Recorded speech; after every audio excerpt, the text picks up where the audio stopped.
all around food, chewing, eating, thinking, craving, obsessive, addicting, all of it me. Sign me up, sign me up, sign me up. Okay, let me quit playing. I play too much. It's because I have 4 more hours of work, so I have to keep my energy up because I can't get off here and go to bed. I got to get off here and grind. I just realized before I logged on this live that I have 119 unanswered messages. Now, what I'm saying is, when did y'all do all that messaging? Did y'all message me yesterday? Because they say yesterday's date, like, I didn't get no Valentine's. Like, y'all had me working on Valentine's, working the day after. Like, ain't nobody sent me no, will you be my sweetheart or nothing. I guess y'all were like, Coach, get up. Let's get to it. So I'm going to be returning some of the phone calls, at least the email. So I don't want to stay on here really long where it's so late where I can't reach out to anybody. Hey, is it Evans? Is it Evan. Evans is how they said in another country. Lady Felicia, thank you. All right, so let me kind of tell you what we're about to do. Let me kind of tell you who I am. Let me kind of tell you what I talk about. Might not be your thing. If it's not, that's okay. Have a great day. But if it is, sit back, relax, and enjoy this ride because I'm going to take you on one. Please know, I'm about to take you somewhere, okay? That's one thing you have to know about me. In this space, I'm going to love on you. I'm going to encourage you. I'm going to also hold your feet to the fire. I'm going to do all those things, but no matter what, I ain't going to leave you stranded. You understand what I'm saying? So I'm going to try to give you something that's on my nail and it's bothering me, and I'm not going to be able to do what I need to do with you guys until I get it. All right. Hi, Recky, Dasha. Hello. Thank you, Sylvia, for continuing to tap. Mama, you got me 1-5 already. Thank you. Thank you to everyone who's tapping. You don't have to tap in this community, but it's really appreciated because, baby, when I be going to people live tapping, I be tired.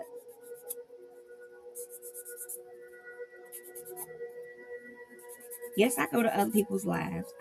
This is my backup page, so I'm not one of those creators. I like to support other creators, and you don't have to be a big creator. It could be me, you, and 3 other people, girl. We can just talk, okay? Let me say something. Life is about living. Everything ain't about a penny. Some people just are looking to have better experiences in their life. Some people are literally just looking to have wholeful experiences. And so, anyway, so my name is Coach Kenya. About, 2014, I found myself in hospice, weighing 592 pounds. I was given 30 days to live. This is the picture. I almost ate myself to death. I was eating about, 20,000 calories by 8 a.m. I've lost weight naturally. I did not have surgery. I did not use the injection. However, I did use nutritional cleansing, mindset, and behavior modification, and I've still been doing the same thing for 11 years. I lost weight in 2000, and I started in 2014, and I was finished high Cheryl by the end of 2016. I was introduced on stage in late 2016, and I was featured in People magazine early 2017. So that's how long I've been on my journey. So I'm not new to this. I'm true to this. Welcome in. Yes, you can ask me a question. So I've been doing it a long time. I have a company called iRise Inc. As you can see, everything I wear is my I'm happier now because I was actually battling with raging depression and anxiety and an eating disorder and alcoholism. So I was suffering pretty bad from emotional pain and trauma. Yeah, so I was pretty sickly, mentally and physically. Yeah, definitely. Was your heart failing or organs? Yes, in that picture, my heart. I was actually in trouble with my heart, my lungs, my kidneys, and my liver. I was on multiple tubes and bags and things functioning for me. Yes, I was in a lot of trouble there. Yeah, I still have a port as evidence. I can still get in trouble. But yeah, Felicia. Any questions on Facebook or Instagram? Y'all got any questions, booze? How to natural nutritional cleansing and behavior modification techniques. Yes, I do. I am a recovering alcoholic. I've been clean and sober from alcoholism and overeating, addictive behaviors for 5 years for alcoholism and 9 years for food. I didn't want to make the change. I wanted to die. So, any other questions? I'm trying to get other questions, you guys. I see you guys commenting. Give me 1 second.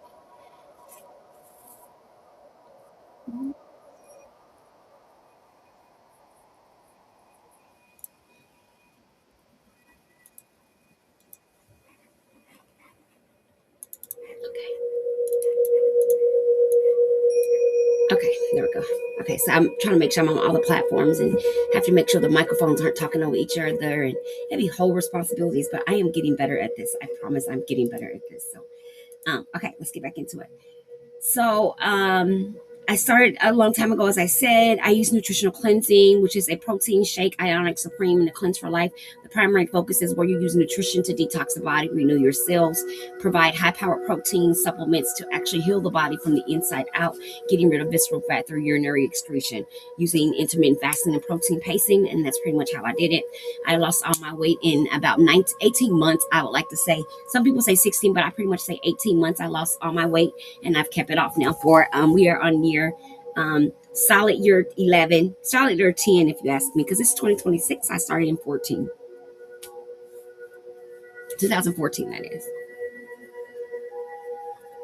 So if you're new here and you just hopped in, my name is Coach Kenya. I like to say that a couple of times. My name is Coach Kenya, and I like to bring you, I'm not about to hound you to death. I'm not going to talk you crazy and abuse you and tell you how lazy you are, and all you need to do is exercise and eat better. That's not what I'm going to talk about. I don't do that. The reason why I don't do that, because I know this has more to do with your behavior than it does your actual choice of food. Because our behaviors is why we overeat. I know that a lot of people lay responsibility on a multitude of things, which that they are factual, that is true. But the primary thing about food, in particular, when you struggle with food, hi Joanna, when you struggle with food in particular, it's just in particular, there's another component contributing to it, just as with any other addictive behavior, such as overeating, right? And so many people misconfuse the concept of getting a craving and reacting to it. So I'd like to first give people kind of a basis of where we stand here on this platform. We believe that everyone has a right to suffer and their truth matters. We believe that it doesn't matter how you lose weight, injection, weight loss surgery, VSG, gastric bypass, room. I don't care how you do it. I don't care if you lie it, fry it, debuy it, lay it to the side. As long as you're on a journey to a better version of you, it does not matter. Not here. Okay. So I'm not going to be one to tell you that you need to do this, that, and third. I'm not going to be the one that's going to tell you that your method is wrong and you need to switch. No, I'm not going to say that. But what I am going to say is, are you in it for your mindset? That's what I'm going to ask you. And I'm not talking about you having a higher self-esteem and thinking you look cuter in your clothes because your butt is flat, your stomach is flat, and your butt is bigger. That's not what I'm talking about. I'm talking about actual behavior modification techniques that prevent you from responding, acting on triggers and cravings for food. That's what I'm talking about. I'm not talking about the person that's counting calories and lost 100 pounds, but still battles aggressive cravings and has no strategy to address them, right? That's what I do. I give you the strategy to address the craving years and years down the line. Because the truth to the matter is, we've all lost at least 1,000 pounds, because we lost 10 pounds a million times over. Do you understand what I'm saying? And the reason why we keep needing to lose the same 10 pounds is because we're not addressing the behavior that's leading to the propensity to over snack or over chew or over restrict. So because here we help you find the lines and how they connect so that you can address the real issues. And for many of us, it's our emotional sobriety. We don't have a lot of it. We just think we are. Okay. And so what ends up happening is many of us are walking around with all these raw emotions. And because food has become a comfort, well before we ever knew it was a comfort, we tend to fall into restricting, dieting, controlling, either overdoing it or underdoing it. But it's all in that life cycle of our weight. What do I look like? How do I feel? And what am I eating? So a person can be doing well on their journey, but they'll be consistently always falling off and having to get back on. And they think it's because the current program they're on isn't working anymore, or they need to go to the gym harder, or they need to cut more calories. But what I've explained here over and over again, if you lose weight at 1,200 calories, in order to lose more weight and to get smaller, you will have to then go down to 800 calories, 500 calories, 400 calories. And that's less calories than a baby's bottle. And so what's happening is, although you're getting this physical result, you're not recognizing that the least amount of calories means least protein, least fiber, least minerals, least vitamins. So if I'm at 700 calories, there's no possible way that I'm actually getting 90 grams of protein. I couldn't possibly be out here telling people that. Even if the one meal I'm getting in 700 calories is a protein shake in a meal, there's no possible way I ingested 90 to 130 grams of protein in those two items. It's impossible. What I'm talking about is bioavailability. But this is where knowledge is power and access is even better. Meaning access to the ability to implement what you know. Many people know a lot, but they don't have the access to implement it. So you can't just know about a thing. If you're not doing the thing, then you might as well not know about a thing. But the power in knowledge is having access to utilize it. A person with a degree in engineering has knowledge. A person working with his engineer degree has access to utilize the knowledge to the degree. Did you just catch that? Catch that. So if we have access to a whole bunch of different diets, then all we're going to be doing is jumping around from diet to diet because we think this food issue is about eating less. When this food issue for most of us is about feeling whole. Because most of us, even on health journeys, are pursuing foods that taste good and feel good versus foods that feel good. Ooh, I don't like the way it tastes. I can't drink no protein shake. Girl, that protein shake got more vitamins in it than anything you're going to put in your body in the next 20 years. But you'll go to the store and get the 3D chicken and eat that. Make it make sense. Pick a poison. So that's the second thing we do here. We're very realistic. I'm straight to the point. Pick a poison. It's always my favorite saying. Pick a poison, pick a side. But pick one. Pick one so you can stop the delusional game that we tend to play with ourselves in this particular area because we're either halfway lying or halfway denying. It's either or. We're either halfway lying or halfway denying. Right? I read a post that says Dunkin' Donuts just came out with an iced coffee, a whole bunch of them. She said, so I decided to look up the ingredients because it's a protein coffee. And she was like, oh, that's what's up. They got a protein coffee. She said, but that 30 grams of protein has 60 grams of sugar. Y'all be out here drinking that protein coffee from Starbucks talking about something I eat clean and I don't eat sugar. Do we understand how they don't cross over? So we have to, so the first trick in weight loss and wellness is stop saying you're on a weight loss journey when you should be on a wellness journey because health and wellness is for the rest of your life. Thank you. Hello, beautiful. Hi, is it Yanni? Yoni? Hi, Rana? Delisa, thank you. Do you understand what I just said? Wellness is for the rest of your life. Wellness is for the rest of your life. Oh, I eat everything. I just don't overeat, baby. I'm a very small eater, very small eater. Wellness is for the rest of your life. That's the fourth thing. Take that from here. I am not on a weight loss journey. I'm on a wellness journey because a weight loss journey is something I pursue temporarily to reach a set goal. And when I get to that goal, everyone teaches you can stop. I have no idea why trainers, doctors, nutritionists, and tons of specialists tell people to get to a said weight and stop. Now, I don't know if you know how that sounds, but let me tell you what it sounds like to a retired professional counselor, behavior modification specialist, and a clinical coordinator of over 20-some years. It sounds like what you're telling me is that as soon as you get 150, you don't have to go to the gym no more. You don't have to eat healthy no more. You don't have to watch your portion control. You don't have to count calories. You don't have to do anything that got you to 150. That's what you're telling me. Y'all say in y'all's posts, not my mouth, not out of my mouth, out of your mouth, out of your mouth, out of y'all's mouth. You will say, when I get to 150, I'll be good. Good with what? Good with, thank you, beautiful. Good with what? I'm leaning. I'm listening. I'm leaning. Because what are you going to be good with? Good at what?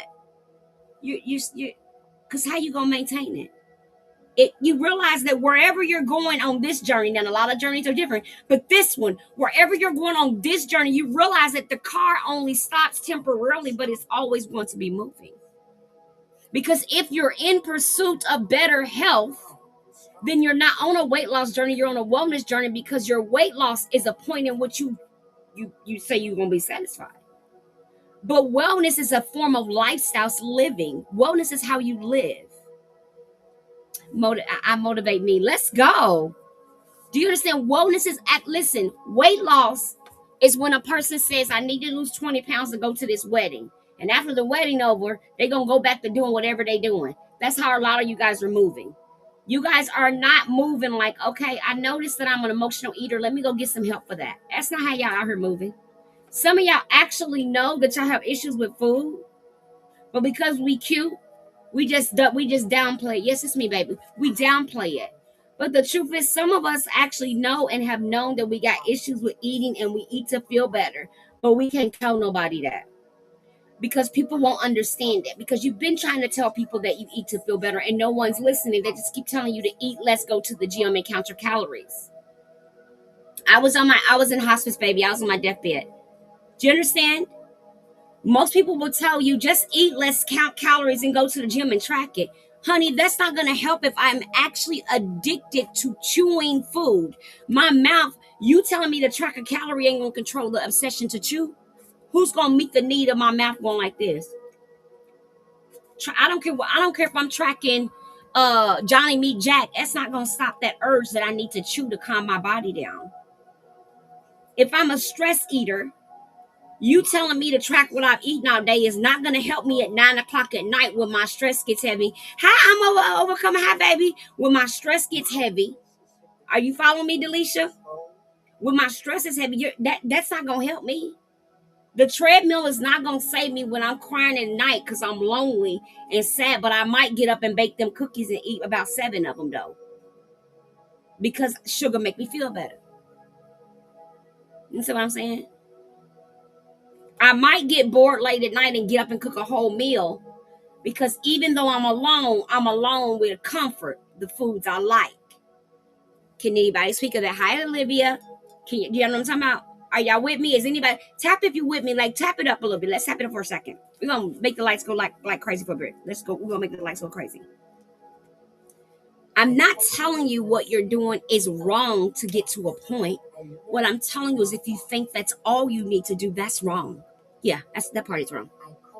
And if you think if you battle with your weight your whole life and you think you don't need to deal with your mindset, you're also wrong. I said that now.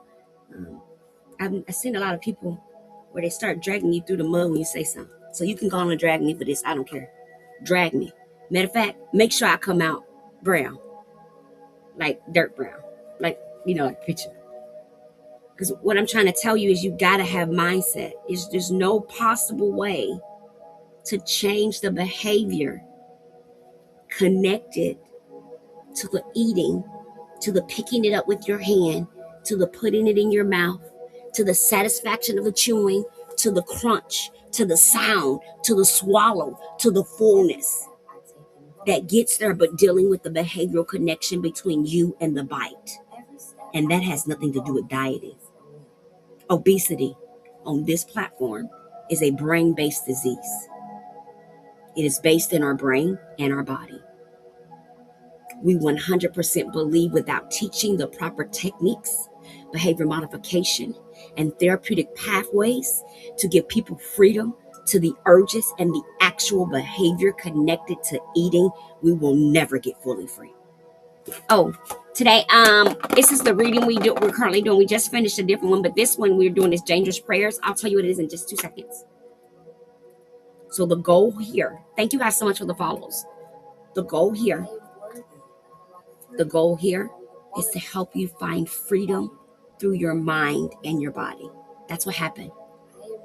I know that you all want me to tell you that I did something miraculous, that I used GLP-1 and I got the surgery and I lost all my weight and I was at my death door and I wanted to take my life back and I was going to do it and God came over me and I saw angels float over my bed and I just knew in that moment before my children I had to fight. Lies. That is not what happened, boo. Honey, that ain't my story. You better go pick somebody else. That is not my story. No, that's probably why I can't get back on TV. Because the last time I was on, I told you, no, I was not. I don't know who told you that interview question. That question, I was not. She said, tell myself. So I know that when you went to fight for your life, I never came to fight for my life. What are you talking about? I wanted to die. Do you not see me? I was miserable. I did not want to live. Nothing in me said, I'm going to do this. No, that is not what happened. That's not what happened at all. I was so sick that I was on a feeding tube and I had to get something down the feeding tube. Like there was other circumstances that were in play here, people. And it was not, I'm taking my life back. That's not what was in play.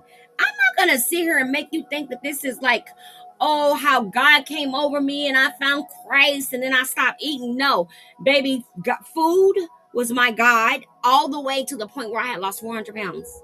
Yeah, this is a true story.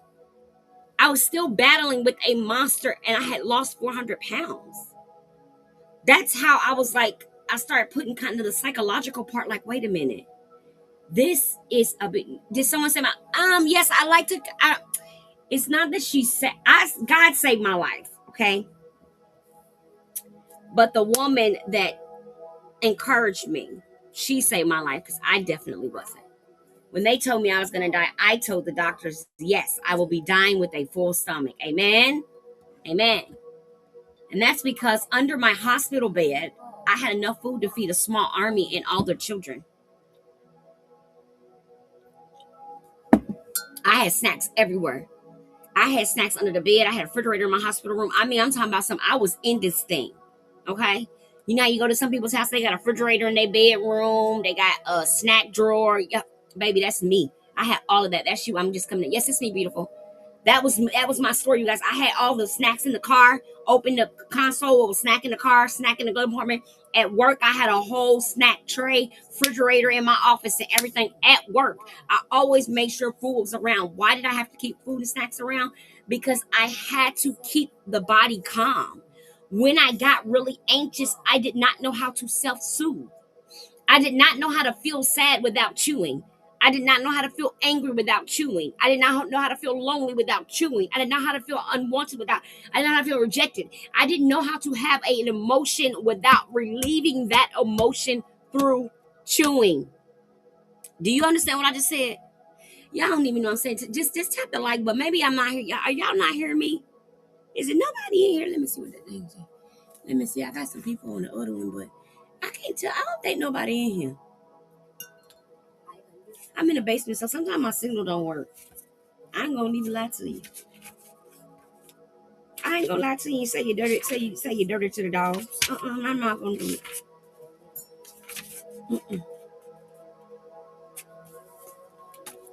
Y'all can hear me? Okay, perfect. Listen, love bugs. If you were here last night, can you drop a blue heart in the chat? Damika said, no, coach. I'm listening to you. I see you and I understand. Okay, well, we learning tonight. We learning then. We learning. Okay, Delisha, you got my back. You've been tapping since you walked in the building. You walked to her tapping. I see you and I honor you. Thank you so much. I want to give some love out to you in particular right now in this moment and say, no matter what it looked like, baby, you coming out on the other side. No matter what it looked like, you on the other side. As a matter of fact, you not coming out. You out. Grandmother! You out. Grandmother, you should have been here last night and you would have gotten to see your jacket. You out on the other side. You out. You on the other side. You on the other side. Somewhere in the Bible, it talks about something already happening. It's already done for you. You just can't see it yet. So since we've been doing the 21 days of meditation in our group with Deepak Chakra, I'm 47. I've literally been telling myself it's already done. I'm not praying for it to happen no more. I'm saying it's already done. So whatever I'm working on. So I'm working on creating a new meal plan, a muscle focused meal plan for my plus size ladies that are bedbound, right? Because y'all know I do specialties like that, right? Because I started in a hospital bed, in hospice. So I'm working on this meal plan. I told myself, I'm going to stop saying I'm going to get it done. And the meal plan is done. I gained 50 pounds in less than a year. See, Denisha, I knew you was going through. Denisha, I knew you was going through. And that already will have you down. That already will have you down. Delisha, but there's a couple things you can start doing. Like you can start wrapping your body in some the warm compresses soaked in Epsom salt, a little bit of eucalyptus, Epsom salt, and magnesium salt. Soak the it's as if you can't get in the tub. Soak the compress and lay it on your body. This is going to help calm the body down, the skin down, help with those nerve endings. But the other thing it's going to do is that magnesium, is going to help relax the muscles and calm the body, right? So since our body is being triggered with RA, both nerve endings, aching, tension, you can release some of the nervous system tension in the body through essential oils, relaxation techniques, hot bathing, breathing, and tapping. So what happens happens is most people think of addressing pain internally, but the tricks to it, you can actually address it externally while using your internal tools and teach the body to self-soothe so it doesn't add the additional tension and stress emotionally and physically to the pain that you're going to naturally incur from having the disease, right? You follow me? I know you understand what I'm saying because you live in it. I know you got all of that. I know you got all of that. You snap. Yep, I be snapping. I snap like that. Yep, I snap you the information real quick. Boom. Hi, Doug. Yes, it's me, baby. What can I do about this extra skin? I went from 287 to 1. Love it. Vaughn, you can love it. First of all, you can love your skin the way it is. First, learn to love your body and the new skin that it's in so that you don't end up with BDD. That's the first thing. That's the most important thing is love the skin. Be grateful that the skin is there. Be grateful that it looks like it does. You have gratitude that it's not. Have gratitude. Have gratitude. And if it's not full with infections, cuts, and bruises, have gratitude that it's healthy. I'm going to tell you what to do next, but let me just get you there. Have gratitude. And the reason why I'm telling you this is because a lot of people's biggest battle for wanting to even start a weight loss journey is because they don't want any loose skin. And I want to tell you that y'all sound absolutely insane. Okay? Because there's no reason why a person should ever want to stay large when it's causing shortness of breath, difficulty functioning, and you could drop dead at any point at any size. But you know I'm being realistic. And all that's keeping you between being healthy is some skin. You don't ever want to hold on to that. I'm telling you. You're talking to someone who works in behavior and mindset. Clinical coordinator. Okay? The reason why your mindset is uber important in transformations is because if not, you'll have a new body but an old mind. Okay? So the reason why I'm saying that is because what will happen is you'll still be looking at your new body in your old eyes. And remember, your old eyes have pain in them. So what happens, although you look beautiful in the mirror, the skin is causing you to feel like you're ugly because you're looking at the old body because of that skin. You haven't accepted. Come on over. And I want you to start getting in the mirror. I'm about to give you some tips. And then I'm going to tell you some stuff I do to my skin to help it. I want you to start getting in the mirror. And I want you to start looking at that skin. I want you to talk to it. There's an activity I teach my clients. And on each part of your body, on your arm, you're going to look at it, you're going to rub it. You're going to feel the blood flow in it. And you're going to put lotion on it. You're going to say, this arm has carried me. This arm has carried my children. This arm has kept me safe when I've been unsafe. This arm has helped me pay. But you're going to talk about what that arm has done for you. And you're going to do it on that side. On the other side. Then if it's your stomach, you're going to do the stomach. Then if your thighs, it's going to do your thighs. I just seen this on TikTok. You're going to talk to your thighs. And the reason why, and I've been doing this activity for 10 years with my clients. The reason why, there's specific wording that you're going to use called NLP. The wording that you use is called NLP. Google it. Okay, it's a form of activation. Except we're going to trick our brain to see something other than we really see by changing the order of the words in which we process it as we talk to our body. So it's about 2 or 3 techniques happening at one time. The deep breathing I was doing is me relaxing my nervous system because a lot of us pack our unprocessed trauma in our nervous system. So the breathing that Huff you saw me do, that's me relaxing, showing you how to relax the nervous system. That's the first step, relaxing the nervous system. The second thing I want to do is put sensation to word. Okay. So in NLP, you put imagery to word and then action. I want to put touch to word. Why? Because humans process positivity through touch. Humans process pain through touch. So what you want to do is touch that area that you don't see as beautiful and say beautiful things so that the imagery while using the NLP changes what your mind actually sees. You all see sagging skin on my arm, and I'm not saying my arms don't sag. What I'm telling you is it doesn't bother me like that. What bothers you doesn't bother me because I'm alive. What bothers you don't bother me because I can run up and down the flight of stairs 15 times in a row and not stop. I can get down on the floor and get up without holding on to a chair. If this house catches on fire, I can run up to the stairs in less than 30 seconds, get my mom in her body weight into her walker, push her to the front door, get on the third floor, get my sisters, get my nieces and nephews up out of this house, and nobody will die. That's what I know. So am I worried about this skin? Nope. Because I can save my family with this skin. And guess what? If somebody get burnt, I can give them some skin too. How about that? How about that? See, I've been the woman that was stuck in the bed, and if the house caught on fire, me and my grandbabies was dying together. I'm not going to be that person. Not over superficial things that mean absolutely nothing at the end of the day. No, I'm not going to do that. You see what I'm saying? So that's why you do the work, mama. That's why you talk to it.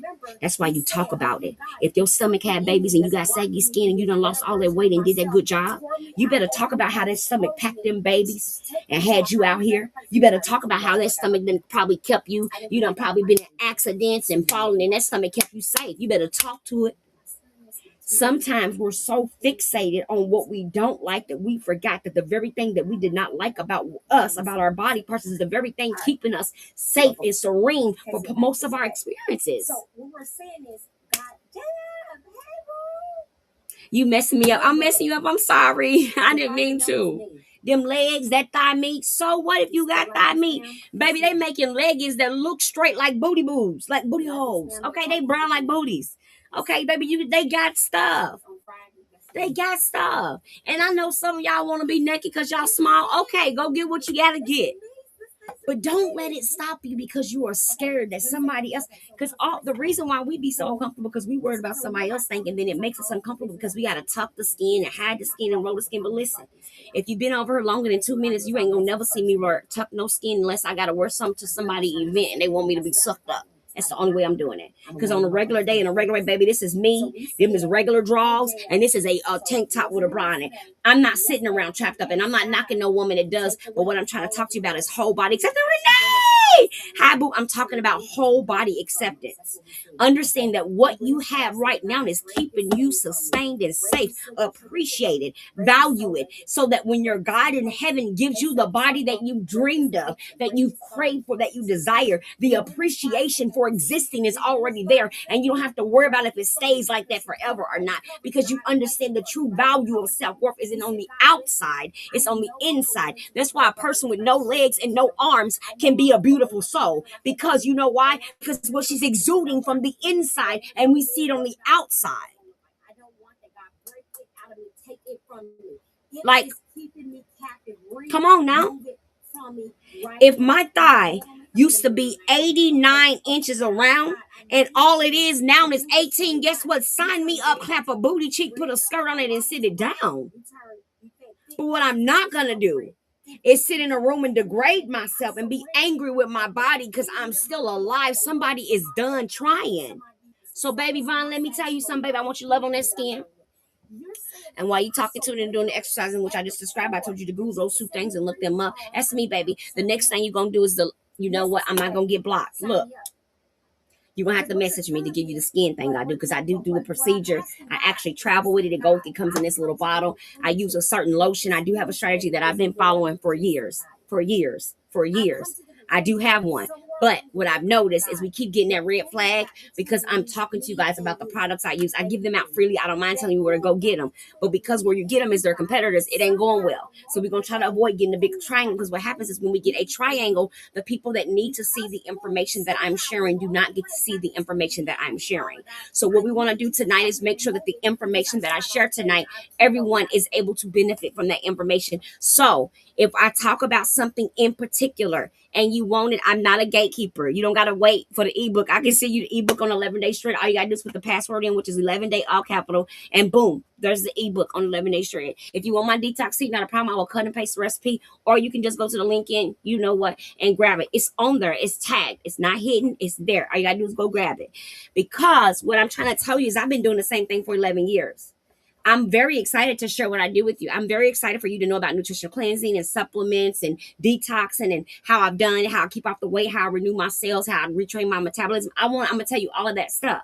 But in the meantime, I'm going to teach you, you ain't got to wait for it. You can go get it. I keep it public. It's out there. Google me. So you ain't got to do nothing for it. You ain't got to tap the like buttons. You ain't got to get me to a certain nothing like that. I don't got to do all that. I'm here to inspire those who want to be inspired, but to help you get some willingness. And willingness is in the areas in which you may not even know that that area needs to be touched on. As you just heard me share with Vaughn. She asked me about her skin, and she said, how can I get rid of it? Something about the skin. I remember, but what I remember saying to her, I started out by saying, it don't matter, I think. And what I mean by it don't matter is because I want us to understand that this weight loss thing is really a wellness thing. And wellness has more to do with biohacking, bioavailability, and sustainability than anything. Okay. You must understand that if you are on this journey and you have left your mind behind, then you've also left you behind. And all that's trudging forward is your ego and your self will. Yep, I said that. How do I even get started? Lily, on what, baby? On what part? Started working with me on I have a coaching firm, you guys. Well, it's a transformation firm because we have doctors, nurses, we have everything. So if you started with me, start on the journey. It depends on what you want to do to get started. Okay.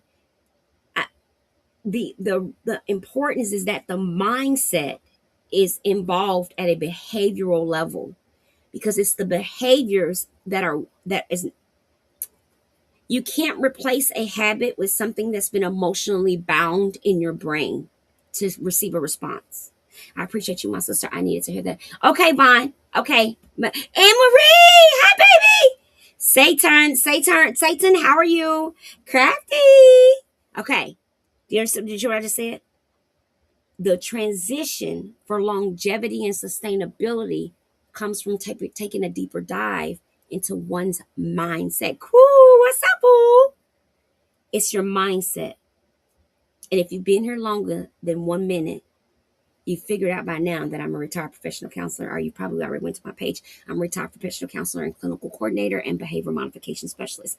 I've been in the weight loss and wellness arena for therapeutic weight loss for 11 years. My own personal journey started in 2014, where I was in hospice weighing 592 pounds after eating myself to 592 pounds in just 10 months.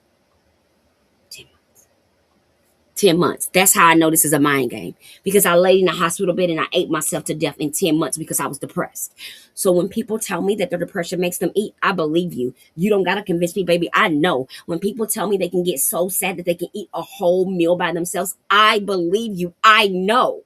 I've done it. So when you try to explain to a doctor that no matter what you do, the cravings don't go anywhere, I believe you. You don't have to convince me. I believe you because I've lived it. I believe what you're explaining because I've lived it. Do you understand that? I've lived it. So when you go to the doctor and say, I don't know what's wrong with me, I don't know why I can keep going, and he just tells you need to be more disciplined. No, it's not your discipline, silly, because some of y'all have jobs y'all been at for 45 and 50 years and you ain't never been late, never called out. That's discipline. So stop saying I don't have no self-discipline. Yes, you do. You have discipline, but the things that you want to have discipline for. Say that.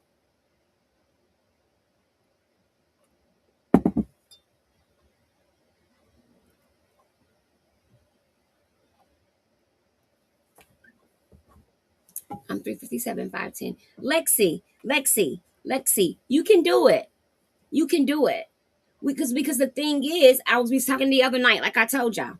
If I told y'all I'm gonna be giving out free Louis Vuittons, and all you had to do was be in line by 1 o'clock in the morning, everybody's gonna be in the parking lot at 7 p.m. the day before. Mm-hmm. It is a struggle, but we have to do it. I don't care if you are falling down 90,000 times. Okay, well, here comes fall down 90,901 then, because we're getting up and we're going again. We're going again. It's like, you know how when you train a baby how to walk, the baby will get up, they'll fall down. They stand right back up, fall down. They stand right back up, fall down. They stand right back up, fall. They don't get tired of falling because they don't know what they have no fear. They have no fear. So the reason why they keep getting up, because they know if they see you walking and they know if they keep getting up, eventually their legs gonna work. And that's how you need to think about your wellness. Eventually, if I keep showing up and figure out what works for me, what it looks like for me, what it needs to be for me. See, a lot of us think, oh, well, she did it like that, I gotta do it like that. Everything doesn't work for everybody. Mm-mm. But mindset does. That's why my clients take medicine, have the injection, do surgery. I have clients that take pills. I have clients that do injections. I have clients that have had multiple surgeries. I have clients that are natural clients that calorie count. I only have one calorie counter though, and it's because she's from another. Okay, so people who suffer from this particular disorder, which I cannot mention, but they don't eat a lot. So when you're training them how to eat again, we do sometimes calorie count to make sure that they're getting the proper amount of calories per daily intake, because part of their issue is this other issue. Okay. Yes, people are still taking fen-phen, and we have clients that are taking the brand new weight loss pill, but unfortunately she's having some bioavailability issues, which means that because they haven't had enough studies talk about how it's absorbed and how much of the medication is being absorbed for effectiveness, it actually is it. Let me mind my business. Let me mind my business, because that's how we. It's time to read. It's 8:30. All I was gonna say is, remember my motto: all methods have been proven to work in one way or another, but is it sustainable for the rest of your life? Because a weight loss is a place you arrive to. Wellness is an everlasting journey. It's not the same. It's not the same. So when a person says to me, I just need to get to 160 and I'm done, I say to them, done doing what? And they say to me, they never respond back. They always go, what? I say, done doing what? And they'll say, well, I'm done losing weight. I said, but if you lost weight by eating better and going to the gym, hey, Cassie. Hey, TR. Oh, I didn't TR. I can't see good. So I say this. Tap the like button if you understand what I'm about to say. When you have a goal to get somewhere and you're telling your mind that all you have to do the whole way there is get there, you can stop. Do you know that when you get there, you're actually going to stop? Did you know that? You're actually going to get there and then gain every little inch back. And I'm going to tell you why. Because you've conditioned your mindset the entire journey to stop right there. Yes, I've taken the GLP-1. I took it for 6 weeks. I stopped taking it about 3 weeks ago. Yeah, because I offer GLP-1, and we did a case study with 15 of my clients who were already in my weight loss and wellness program, but they wanted to try the GLP-1. We brought them in as case studies under my program and under my company with our licensed physician and her medical team.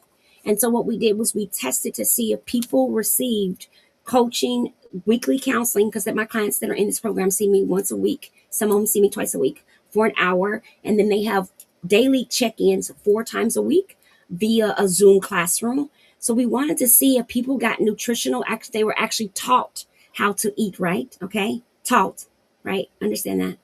And then they had the proper workouts, resistance training, weight training, things like that. And then they received actual therapeutic based weight loss services and coaching and therapy sessions and things like that, like therapy based techniques in the coaching session, that people could not only lose a weight, but they could keep it off, and they would be losing weight in sync with the GLP-1 versus the GLP-1 causing them to lose weight. And so after 6 months, it's exactly what's happening. So 6 weeks ago, I had loud food noise. We're not sure why. So I did start a compound to help with the food noise. It did help. It helped a lot. It did. I won't lie. It did. The food noise hasn't come back like it was before I started. But I will say, I think the food noise was from a particular stressor, because now that stressor's gone, my food noise isn't very loud. I can't say the word. My food noise is not food noise. It starts with an A and it ends with the ED. So I'm a food. I can't say the word because they give me a rectangle, but I'm actually addicted to it. Okay. So that's what I'm saying. I will be putting another word in its place, but I can't use that word. So fill it in the blank. Okay. So because I have that issue, and I have a sponsor for it, and I have meetings I go to 5 days, 7 days a week. I go to meetings to treat myself because I'm a 12-step girl. Okay. I'm also a recovering alcoholic because I eat food until I'm drunk. Do you understand? Did you know you can eat food until you're high and feel intoxicated? So that's my thing. Okay. Because I'm not going to get that triangle. I'm not going to get that triangle. Okay. So that's my thing. So because I have been getting treatment for that That's why I got that big, because I eat to deal with my emotions. That's it. Yes, I have PCOS, endometriosis, lupus, all that stuff. I've had all those diagnoses at one point or another, but none of them ever made me pick up a morsel of food and eat. I did. So at the end of the day, I have to understand that I need to, let's say, take, but try to stop now. Tightening skin. You take it, but you're trying to stop now to tighten your skin. Yvette, just add Yvette. So you're gonna add resistance training twice a day, 20 minutes, and keep it simple. Just use resistance bands, but find a 5 to 7 moves where you can do muscle confusion. If you do muscle confusion and then do your protein and your BACAs, BCAAs, which is branched chain amino acids, to help build the mass muscle. That's gonna help it, because you need to double your if because you've already lost it, so you can try to catch up with the muscle building. Because the best way to tighten skin is by building muscle, because skin elasticity is tricky. Oh, I don't know anything about chai tea, baby. Like, can you drink it? I'm sure you can, but I think that's good features. I just don't know anything about it. Tai Chi? Tai Chi, like the activity? Girl, yeah. If you're talking about Tai Chi, the activity, are you talking about Tai tea? Chai tea, like you drink it. Cool cuts, just help your creator out. Help your creator out. Hi, Grand G. Thank you for the likes. You asked me a question, Grand G. Tao Chai. I don't know what that is. You know I ain't gonna sit here like I know something I don't know. You got to tell me. Yeah. Well, why would that not be good for you? That's like one of the most effective endurance levels of resistance and strength training that there is. It's very effective. So of course. Of course. Okay, we ready? So remember, his friend died. Remember, the friend died, y'all. He tapped out. He took his own life. They got into an art. Yep, for building muscle. Yes, yes.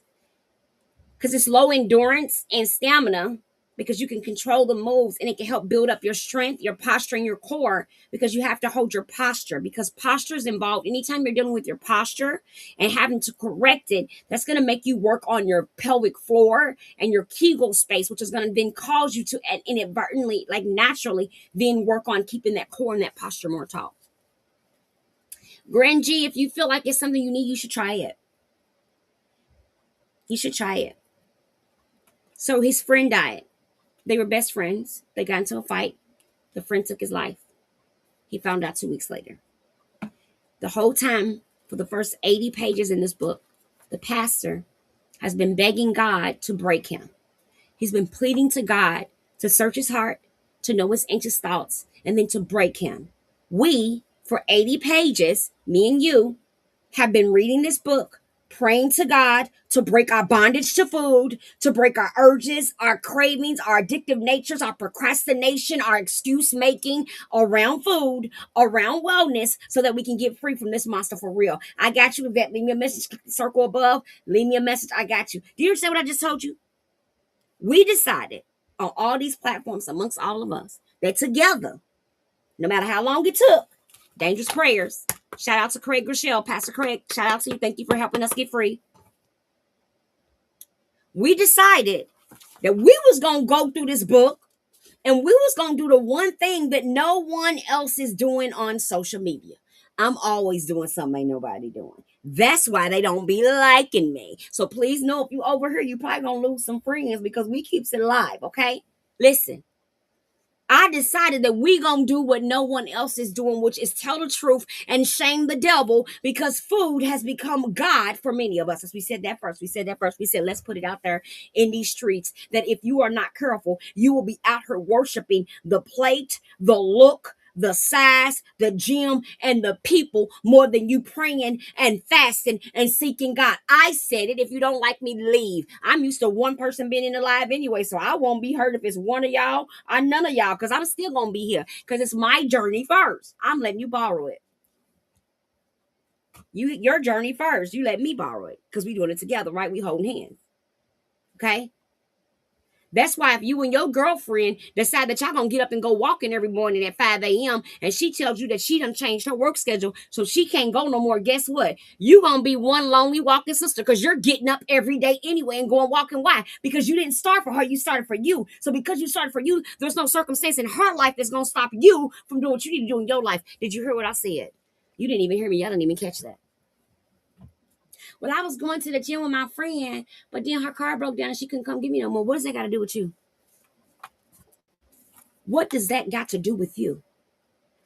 What does that got to do with you? Girl, I was working out with my girlfriend and her husband separated and she moved on. So, what have you told? You ain't told me nothing.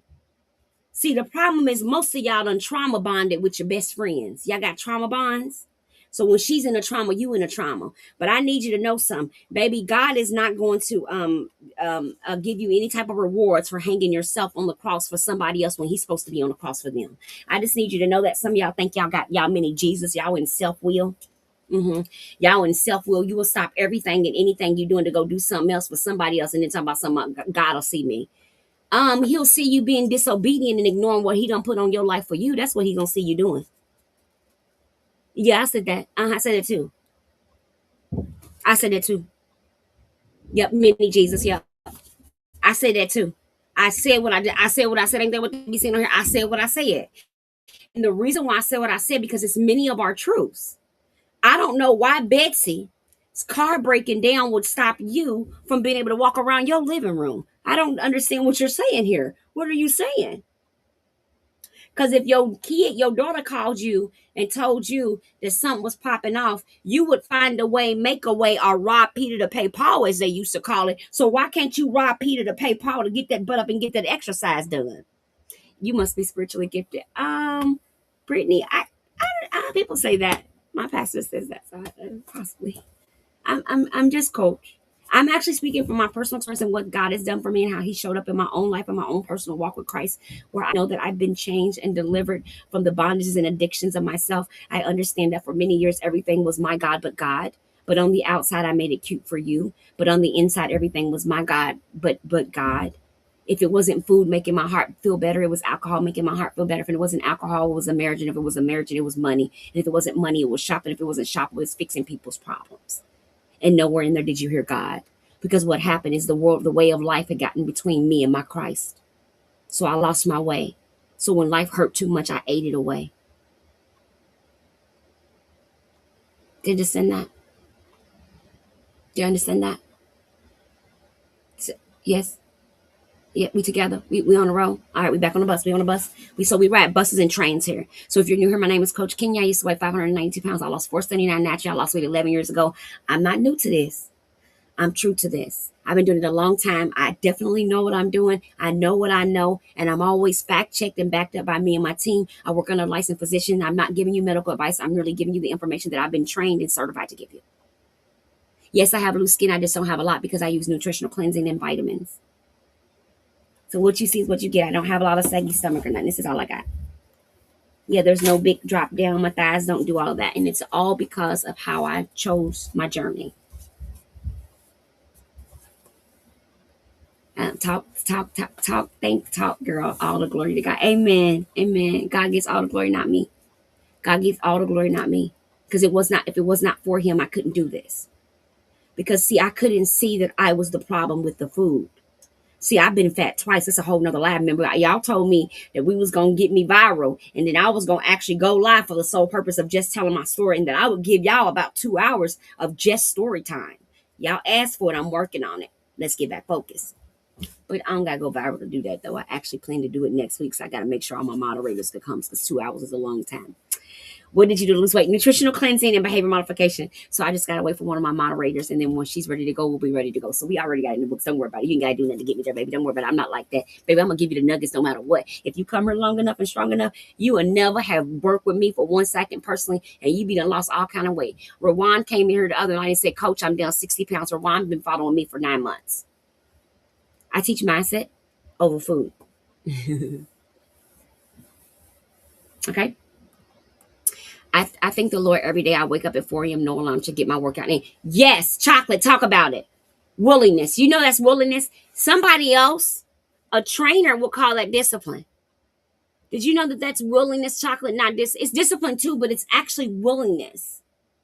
Because willingness is required to have sustainability at anything long term. Because you must be willing under any circumstance to continue to pursue that goal, that pathway. Does that understand? Be sure to let me know. I will, Cassie. We waiting on y'all lead mod. Thank you guys so much for the follow. Thank you for all the follows. Thank you for the love. Thank you for the gifts. I don't even know if I see any gifts, but thank you, thank you, thank you, thank you, thank you, thank you, thank you, thank you, thank you. Okay, back to it. Nutritional cleansing, Mr. All Business. No GLP-1, no surgery, nutritional cleansing, weight loss meditation, and behavior modification. I follow a 3-2-1 strategy. I eat 3 snacks, 2 shakes, and 1 meal a day. I've been eating like that for 10 years now. Well, it's really more like 11, but let's go for 10 because for the first year I was actually on feeding tube. I couldn't go to the gym because I was in hospice, paralyzed, and praying to die. Unfortunately, I was a hot mess express. 2 minutes trying to go see the Lord by eating a Dorito and Oreo cookies to death. That was pretty much the journey I was headed. Is Oreo cookies and Doritos. I was eating a lot of them, like a couple packs a day. But we ain't gonna talk about that. That's another whole live as well. But more to the story is food had become my God. Yes, just message me, Mr. All Business. Food had become my God. I was no longer praying to God when an issue approached my door. I was seeking to eat. If the information was too sad, I would just chew until I felt better. See, I'm talking about something real deep right now. If someone called me and someone I love died, I simply ate until I felt better. And sometimes in some delusional type way or some delusional puffed up self-will method, I thought I could actually eat them back to existence. See, I'm talking about a diabolical, disconnected function of feeling and chewing that many know about but can't put the words to it. See, I'm talking about something more deeper than counting a calorie, getting on the treadmill, or getting your walks in. See, this is deeper than your 10,000 steps and just moving your body. This is what's happening at the core of your mere existence, which is the thought center.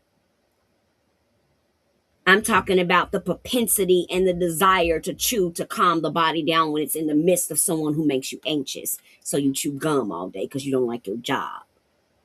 You overeat at your lunch because your stress level is not maintained. And so you overeat at your lunch because that keeps you calm enough when you get back on the job to deal with the second half of the stress. And then what you then get home and then find something to eat on to calm yourself down from the loneliness of being a single person. See, I know the real walk and the real talk because I've lived it. Mm-hmm. See, I'm talking on something real deep. I'm talking about on that surface stuff that people can't put words to. They wish they could. But see, I want to thank all my education and my multiple degrees for the knowledge that I have because it wasn't just me. Somebody taught me some stuff. Some people trained me in some stuff, gave me some licenses at one point and some certifications at one point. I'm, of course, retired now. I've been retired because I almost died. And when I came back to work, I wanted to really go back to what I did before. But what I did, I didn't really like that. But what I realized was this is what I wanted to do. I realized that people were not having in-depth conversations about the severity of chewing and obesity. No one was talking about the addictive nature of chewing and what happens when you're addicted to the crunch, the taste, and the sound. That there is no surgery, no shot, and no gym that stops that urge. See, what people don't realize is when all three line up, the behavior of carrying it out is going to happen because you have nothing to stop the nervous system that's anxious to pursue that particular goal. And the sugar, Cassie. Sugar addictions will have you hiding whole snacks in your house, buying packs of cookies and putting them up so you don't have to sure. See, I know about the real way we are addicted, don't you? You in the right place at the right time. Hi, Lady Blue. I understand the severity. So we said, God, break us. We agreed that God would no longer be put secondary to the morsels in which we ingest. We agreed God wouldn't be secondary to the gym. Some of y'all get up at 4 a.m. for the gym, but if somebody told y'all prayer line was 4 a.m., y'all not even gonna go. Oh, I get up at 4 a.m. for prayer line every day. Hello. But I'm just saying, right? I offer a workout at 6:30 in the morning, and my girls be like, I'm not getting up. But if I told them my girls are the opposite. If I told them we was praying, they getting up though. If I told them we was praying at our 6:30 workout, my girls is coming to that. It's weird. My girls are weird. My girls are weird. They gonna get up for prayer, but they not getting up at 6:30 to work out with me. They not. They'll tell me. They say, Coach, I see you afternoon for class. But what I'm explaining to you all is willingness. It's the first iconic point of wellness. You must be willing, A, to adjust and maneuver when necessary.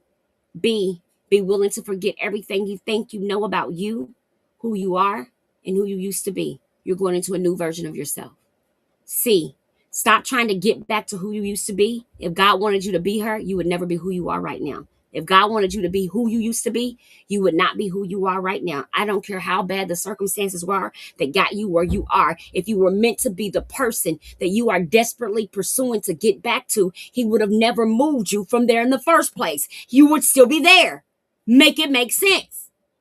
Some of y'all are 50 years old trying to get back to who y'all was at 25. Why? You have had 25 years of experience. You ain't gonna give God no credit for thinking you better than who you used to be. Why would you ever want to go backwards to somebody that couldn't sustain it, to somebody that couldn't maintain it, to somebody that couldn't sustain? Why? Why would I ever want to go back to any version of Kenya? I don't care what I look like, what the pictures look like, and how much money I had. I never want to go back to the old versions of me because the old versions of me were broken. This is what you got to understand. When you are craving and desiring to be the old version of who you are, and you discovered on your way to the new version that the old version was jacked up, cracked up, and slacked up, and you trying to go back to that, baby, you got the wrong pursuit already. You done lost focus. So we said, God, break it. We said, God, take it away. We said, God, break it. We said, search us and find any area in us that is causing us to not see clearly what we need to do to get the weight off and keep it off. If we are not aware that we have a chewing addiction, show it to us, God. If we cannot see that we're addicted to controlling or sickly behavior, show it to us, God. If we cannot see that we have emotional eating, food issues, show it to us, God. If we cannot see that we're addicted to sugar, show it to us, God. If we cannot see that we're addicted to having something in our mouth, reveal. If I'm eating to heal and feel better, show it to me, God. If I'm using food as a weapon, show it to me, God. If I'm using food to abuse myself, if I'm restricting because I'm trying to, I think it's going to get me thinner faster, show me. If I'm using this to push you away and bring in vanity, show me, oh God. If I've lost sight and I'm only on focus on how good I feel and not how good I live, have I lost sight? God, show me. Show me if I'm making this thing superficial, if I'm losing focus, if it's getting in the way of my prophetic calling, if it's blocking me, if I'm supposed to be on the prayer team, but I can't even get down on my knees and pray, if I'm supposed to be in the pulpit, but I'm bed bound, whatever it is, I need you to show me, break it free from me so I can get to where I'm supposed to be, because I don't want to go backward. I can't go backward. I refuse to go backward. Because if I go backward, if some of y'all go backwards, y'all gonna die. He brought you out of there for a reason. So we said we're gonna scream out and say, God, show me. We said we was gonna scream out and say, show me, show me, show me, show me, search me, show me, search me, show me. If there is anything, if I'm calling the kettle black, reveal it to me, God. That's the only reason why I could tell y'all the truth on these lives.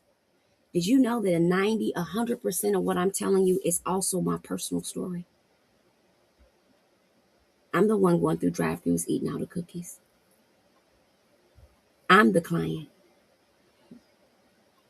I'm the client that ate 20,000 calories by 8 a.m. I'm the client that ate and fell asleep with food in my mouth only to wake up and take more bites because of the emotional pain I experienced. I'm the client that was a wounded little girl stuck in a grown person's body eating to exist. I am the client too. And I thank God that as a young person, I went all the way through school, completed my high school bachelor's degree with an associate's, my master's degree, my certifications, my licensure.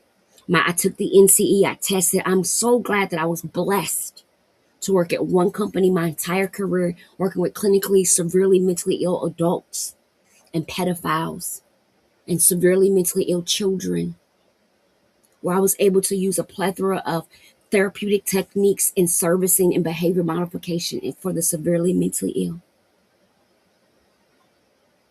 I'm grateful. But even in the midst of all that education, you guys, it took somebody else coming in my life to save me. Because no matter how much you know about what you never know more than the person God sent to you to take care of that thing. Because he sent them for a reason. You understand? I don't want my story. So when people come here and say that ain't me, they don't know that I want to hurry up and say it sure the hell ain't, but it's me. Because I don't want it to be me. Because I know who's in that picture. I know what I was healed. I know the type of pain I was living in that picture. And I would die before I ever go back to that. You got me twisted. Never. The amount of pain that I was inside my brain, in my brain, yeah, if you know, you know. I don't want that. I don't never want that. I never.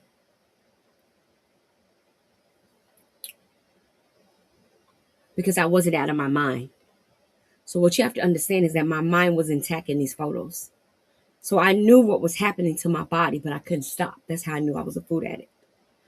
And what I'm trying to tell you is the level of torture that I was putting my own body through by eating that way was sickening all by itself. You understand what I'm trying to tell you? You understand what I'm trying to? I was intentionally eating, knowing it was killing me, and I could not stop. Okay, you know what? I thank God for healing, baby. I thank God for healing. Because 11 years ago, I was in a pit of hell. Oh, love bug, baby. Thank you. But that was 11 years ago, baby. I got so much peace and happiness. I don't even know how to think straight some days. Yeah, it's pictures 11 years old. Yeah. Yeah. I never want to go back there, honey. I don't voluntarily want to be her either. You understand what I'm saying? I do not voluntarily want to be a person who was literally so broken and so sick that I was eating myself to death because I was too scared to kill myself. Well, I had tried a couple times and it didn't work, so I was too scared to do that. What I'm saying is, if you feel like you want to hurt yourself, please call suicide prevention or let somebody know, but please be safe because I don't want them to give us a red flag. But more to the story is what I was eating because I wanted it to be unalived because I was in so much physical and emotional pain that it felt like it was never going to stop. On top of all the physical and chronic illnesses I was suffering, the two of those things together left me hopeless, despondent, and I was literally praying to die. I wanted to die. And that was because my actual physical body was in pain, but my mind. So I had no peace. I had no rest. I had no comfort. I had no breaks. I was either in pain physically or in pain mentally. I was always in pain. And that alone was driving me crazy. So I didn't want to live. I didn't want that. I didn't want that. I didn't want that. I didn't want that. I didn't want that. What's your advice for someone who's pregnant and also obese? Well, the thing is, how you gotta be careful because how much nutrition is the baby getting? I mean, if you have like sugar or salt addictions, there's stuff you can do for that. If that's why you think like your weight is on, it's because you're finding yourself emotionally eating because your hormones are already just so dysregulated. So it's kind of, you can eat clean. You can try to eat clean and eat at certain times when the metabolism is more active and your body is more active. And avoid eating during sundowners when metabolism was more slow, since the baby actually contributes to that as well. Could do that.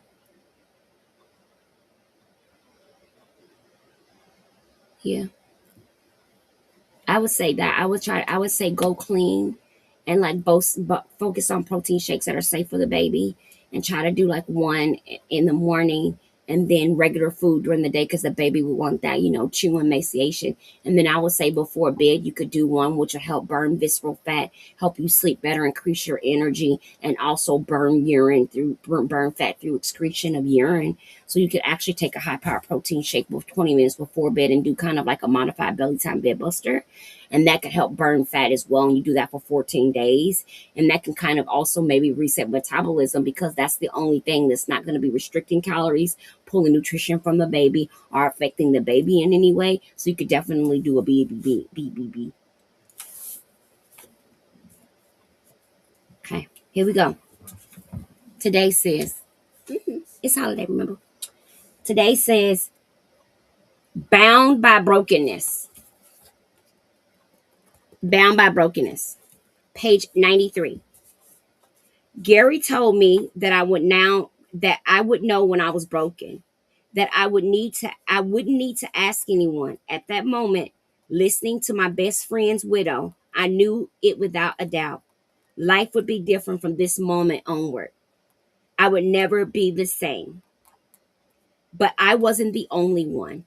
Okay, so if you came in this live and you've heard something that's changed your frame of mind, touched your heart, or influenced you, and you'll never be the same, I want us to tap it up a little bit. And the reason why I want to do that right now is because I want you to remember tapping the screen in connection with what touched you. Because what happens is we're on these lives and we hear information, but we're not willing to go implement it. So I want you to connect action to thought to response and then do something about it. Don't be afraid of what you don't know, because you're already going to ask God to give you a new experience. Okay? Okay? Okay? I missed so much questions, Corey. What protein shakes do? I use Isagenix protein shakes because I don't use anything with soy isolate or that's been cooked at a high temperature. So I actually use protein superfood meal replacements for my first shake, and my second shake is a protein base. So they're not the same thing. So a superfood protein shake is different from a protein shake. A protein shake only has protein, and a meal replacement actually has other vitamins and minerals that would be simulated like you were eating a full course meal. So there's a difference. So a lot of time people are drinking meal replacements, not protein shakes. Do you understand? And then some people are drinking protein shakes and not meal replacements. Because if you're someone who needs protein and you need to get your vitamins, minerals, and calories in, you should actually be having both. You should have a protein shake for your workouts after your workouts. And you should have a meal replacement to simulate meal where you add your fruit and stuff in it. This is about lifestyle, remember? Because we do things that are sustainable for the rest of our life. And having that variation keeps you from getting burned out. Yes, Isagenix. Yes, Cassie, you got it. Okay? Did you hear me? So the reason why you want to make sure you have one of each, because one, it has soy isolate in it. Just go Google that word. It's in a lot of stuff we eat, which is why a lot of y'all that have lupus, PCOS, endometriosis, fibroid tumors, and those things like that. That's why some of you guys are having swelling, flare-ups, bloating, inability going to the bathroom, dry mouth, acid indigestion. It's in the shake you drinking. It's a popular shake that almost all of y'all, if I say the name, are going to say y'all have them in your refrigerator right now. And it actually has soy isolate in it. And a buildup of soy isolate kind of can be counterproductive to what your goal is. That's what I'll say. Okay. So it's not that it's not. Learn your ingredients. So just keep in mind that this is what I tell people, because they'll say, I get that because it costs less, because it's not actual protein. It's got soy isolate in it. That's why it costs less, because they take out the ingredient. They take out the macro and micronutrients are not in there. So they substitute it because it's a cheaper version to give you the cheaper shake. And then you have to worry about absorption rates, etc., etc., etc. Hey, lovely lady. Okay, so that's why it's really important to go do your own information. You ain't gotta take it from me. I don't know nothing. You can go do your own research for your own body for you. Don't base it on what I say. You can base it on you don't base it on what they say, but you can go do your research, because sometimes We tend to think just because our doctor told us that it's okay, but they didn't research the ingredients either. So there you have it. Okay. So you want to go look that up. That's important. And the reason why is because absorption rate when you've been overweight, when you're fighting obesity, and your metabolism are important. Because a lot of people talk about insulin resistance and slow metabolism. But the problem is some of you guys are not actually insulin resistant. You have malabsorption issues from chronic acid breakdown, scar tissue, surgeries, operations. There's stuff actually going on in your abdominal area that's contributing to your weight struggle. It's not just insulin. I hear people say, "Oh, I'm insulin resistant." I be thinking to myself, "I bet you she got malabsorption and don't even know what that word means." Because a lot of people, when they hear it and they go research it, they start remembering how they go to the doctor and they get medication, and the doctor has to keep increasing it, and before he eventually takes you off the medication because you are not absorbing it. That's why I wasn't helping with your symptoms. So that's when you got to start going to these doctors that you love so much and start asking them questions and making them do the research into your body. You know, what word was that? Which one? Malnourishment or malabsorption? They're not the same thing. The travel agent. Yeah, listen, I knew it was something was wrong with me, baby. They would have me on the highest dose of medicine and don't nothing be happening. Nothing. So that's how I ended up even having to get a malabsorption test, is because they had me on like 63 pills and none of my symptoms were getting better. And that's when they learned it was sitting in my stomach. I was like I had poop issues. So what's happening is the pills would just roll on out, go on into my poop chute. I had whole pills in my poo poo bag. Whole entire, yes. Yes, Lavette. Look, if I took a capsule and it was white with a capsule on it, guess what? In my poop, it was still there, just like that. It was like somebody had took my medicine, I had spit it out and just dropped it in the toilet. When I would go to the bathroom, I would see all my medicine. But the doctors are steadily increasing the medicine though, but I'm pooping it out whole. Do you understand what I just said? This is why asking other questions other than am I diabetic? Can I get the GLP-1? How about asking what's going on with your actual real body? How about going in there with the information you need to get some real help, so they can quit treating you like a push pill, a pill meal? Get some real help, or a script meal, and get some real help. The only way you can get real help is to know the wording, to talk the things to talk about. So you can say, okay, doc, I've been on all the different GLP-1s. Do you think that based on all the different GLP-1s I've tried, do you think the insurance company will cover a malabsorption test? Because it seems that I may not be absorbing something. Because if you had me on pills before and I was still gaining weight and I still have these symptoms, do you think it's possible that my body is not absorbing the medication before I empty? See, it's a different conversation. You hear that?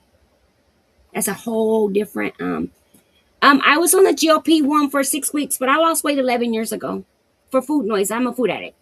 GLP-1s actually help with addictions, you guys. Like alcoholisms, they really help recovering addicts with the cravings and urges.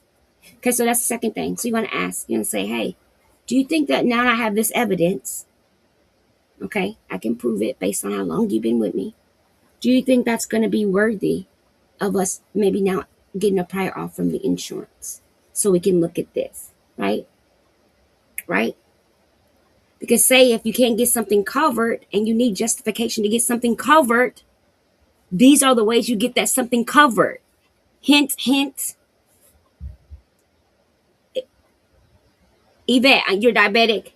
So I just gave you a hint. And yes, if you're diabetic, that does affect your absorption rate and your nourishment. Yes, being diabetic does affect your absorption rate and the rate at which your body absorbs nourishment. It sure does. Back to Google, you go. You're gonna have you a whole Google MD. And I'm not telling you to go diagnose yourself. I'm telling you to go look up at the reactions of what the body does when you have these components. There's tons of research studies. There's actual research studies from the top 10 universities actually have departments that study these things year around that I'm talking about. No, it's actually you actually I was actually in the hospital. So it's actually stuff you drink. It's actually a form of like a like kind of similar to that radiation dye stuff. You drink it and you take pills or medication or you eat something and they put a camera in there and they watch the pathway and they time it that the item or food moves through the body. It's on a screen. You can even see it too. And you watch it kind of go down the body, go down the body, go down the body, and they time contrast. Thank you, babe. And they time it, and they time it, mamas, and they time it. Okay, okay. So, did you hear what I said? So we're gonna ask about the malabsorption. We're gonna ask about the malnourishment. Now, in the beginning, they might fool you off, but that's okay. You're gonna stay consistent. You're gonna say you're gonna go back at it in the next appointment. Okay? Because you're gonna have the same diligence that you would have for anything else.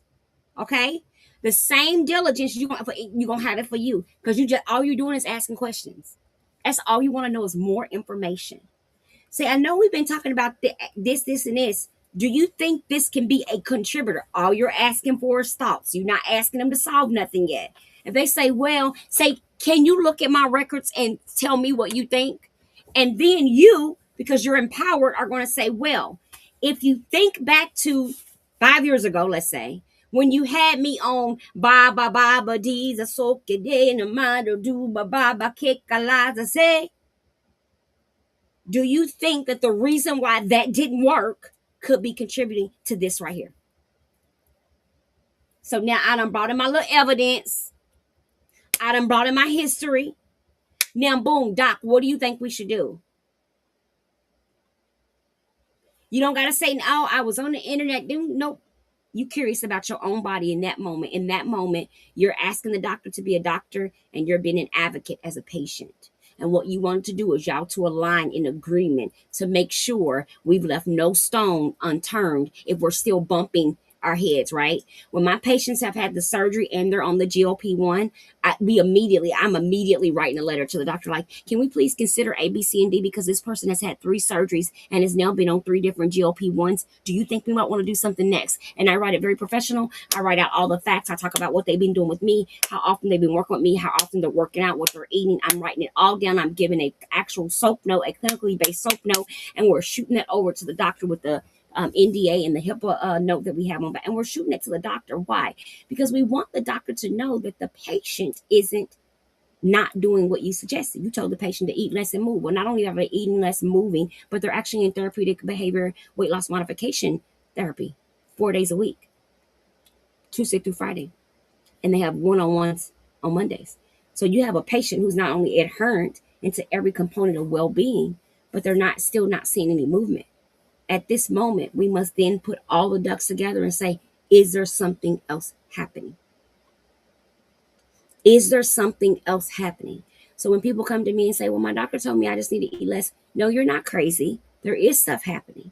It's just sometimes for lack of knowledge, even your doctor will allow you to perish. I'm going to say that again.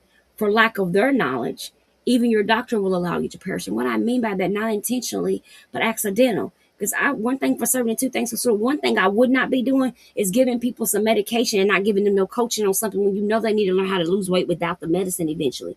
So why would you not have a system or a program set up for your patients that you put on weight loss medications to get therapeutic help so they can actually address both issues at the same time? Why would you not have that? How can you encouraging people to get on the medicine that's not covered by their insurance, but you're not even willing to put a department in place to check on these people 2 or 3 times a week and to offer them real therapeutic services so that they can get healed. But you have no problem offering it to them. So are you saying I care, but I don't care? What you understand? So this is where I, as a therapeutic weight loss specialist, try to bridge the gap so that doctors can see this very patient that you're saying is lazy, that isn't working out, that isn't eating right. I'm meeting with them 4 days a week, doc. Yep, it's $1. Doc, they're in class with me 4 days a week, doc. Doc, they got one-on-one sessions. I got therapy notes for days. I can show you evidence. I can show you proof and growth on a mental, spiritual, and emotional level for your client, but there's still a block. When you don't, it's like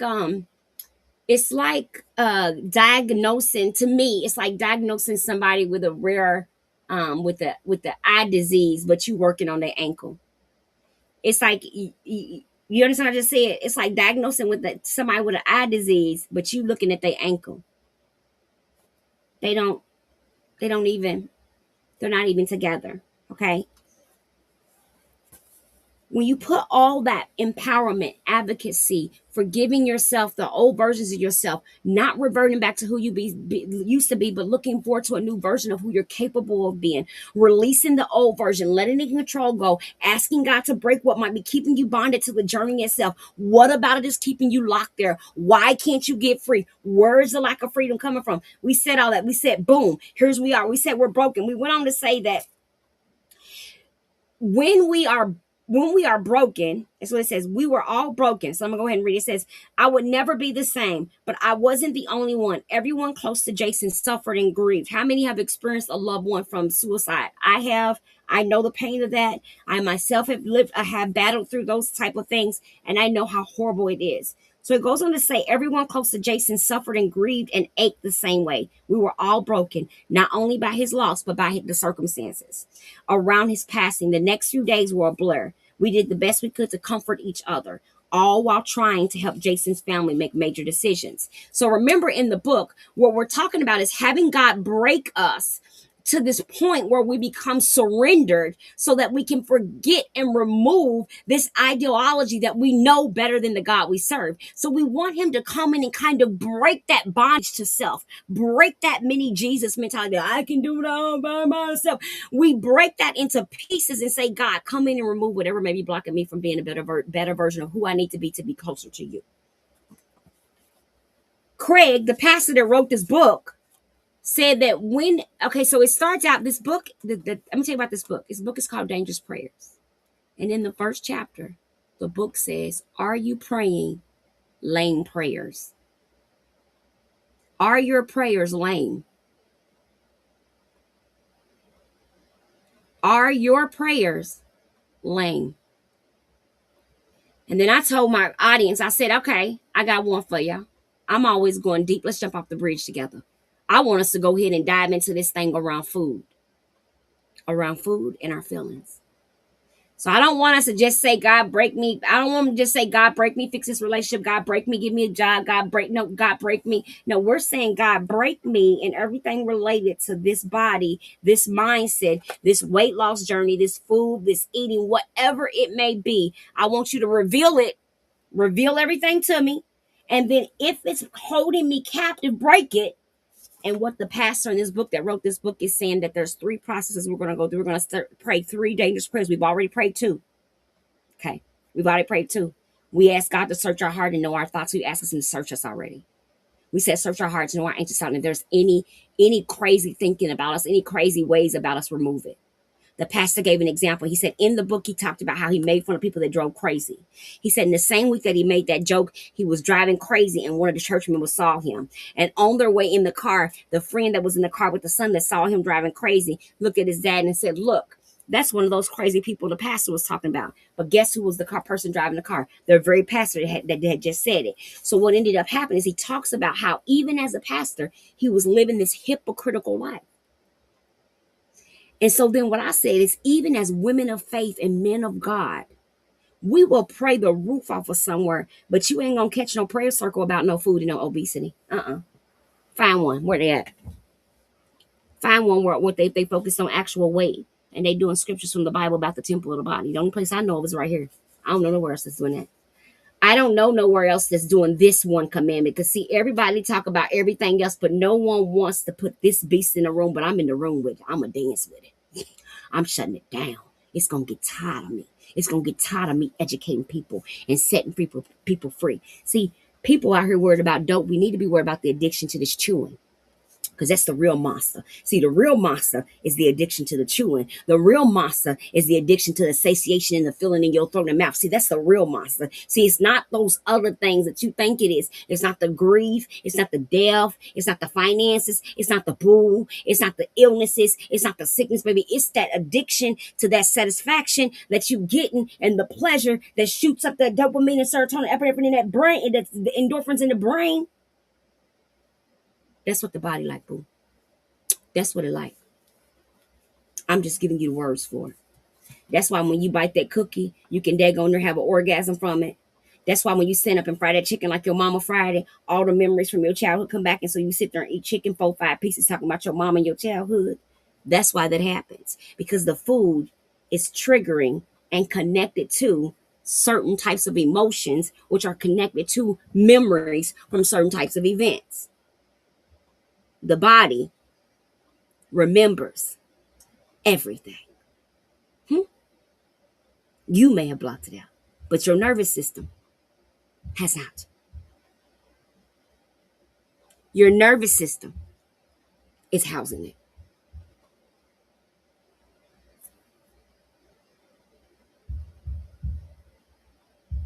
So every day, the cookies just girl, don't they be so girl and be touching your soul. Some cookies you bite it and the cookie feel like it fell straight out of God's kitchen.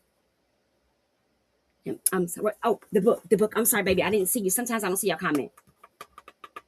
Dangerous prayers. Dangerous prayers. Dangerous prayers. Welcome in, Grangie. First time in the room, simply amazing, anointed, blessed woman of God. I thank you. You're so welcome. Okay, so we said God break it. So remember, I'm catching some of my people up. I'm catching y'all up to the book. I'm trying to get y'all to the front. So I want you to go back and read it. But if you order the book, I don't get no credit from you. You're gonna go to Amy, because I can't say the name. You're gonna go to Amy. Or you can go to the circle and go to my LinkedIn, and I think the link to him is over there, but I don't get any credit or anything. I just like the book. I've been reading the book off and on for 6 years, okay? Look, you're gonna go get the book. Because what I want you to do is I want you to listen. I would love to tell you this thing is just about counting a calorie or two. It's not. So what I'd rather do is give you some tools, some practical ways to look at it so we can break it down and you can get free from it. Do you understand what I'm saying? You understand what I'm saying? You understand what I'm saying? You understand what I'm saying? My goal is to activate the parts of your brain that you may have thought that don't matter, but they do. What I hope that I put across to people is every woman who's ever been belittled or man that's ever been belittled or made to feel bad about their size, I need you to know that all these years that you thought it was just willpower and you were crazy, you were not. I need you to know that mentally there was something going on in you, and I want you to know that you get to take credit for that you understand that in your brain something has been happening, and it's been happening this entire time, and you in fact are not lazy, nor are you crazy. Now I'm not saying some of us don't got no laziness. What I'm saying is what's happening, that need to chew, that desire to swallow, that urge to feel full, it's real, and it's connected to your emotions and your brain and your emotional center, and therefore you are not losing your mind, but you might be addicted to that thing. Now, you understand what I'm saying? Oh, I'm missing so many comments. I'm so sorry. I'm sorry. Who's that? It's the pictures of me, baby. Beauty CEO. That's me, my love. True statement. Nothing is the same. Life with Britt.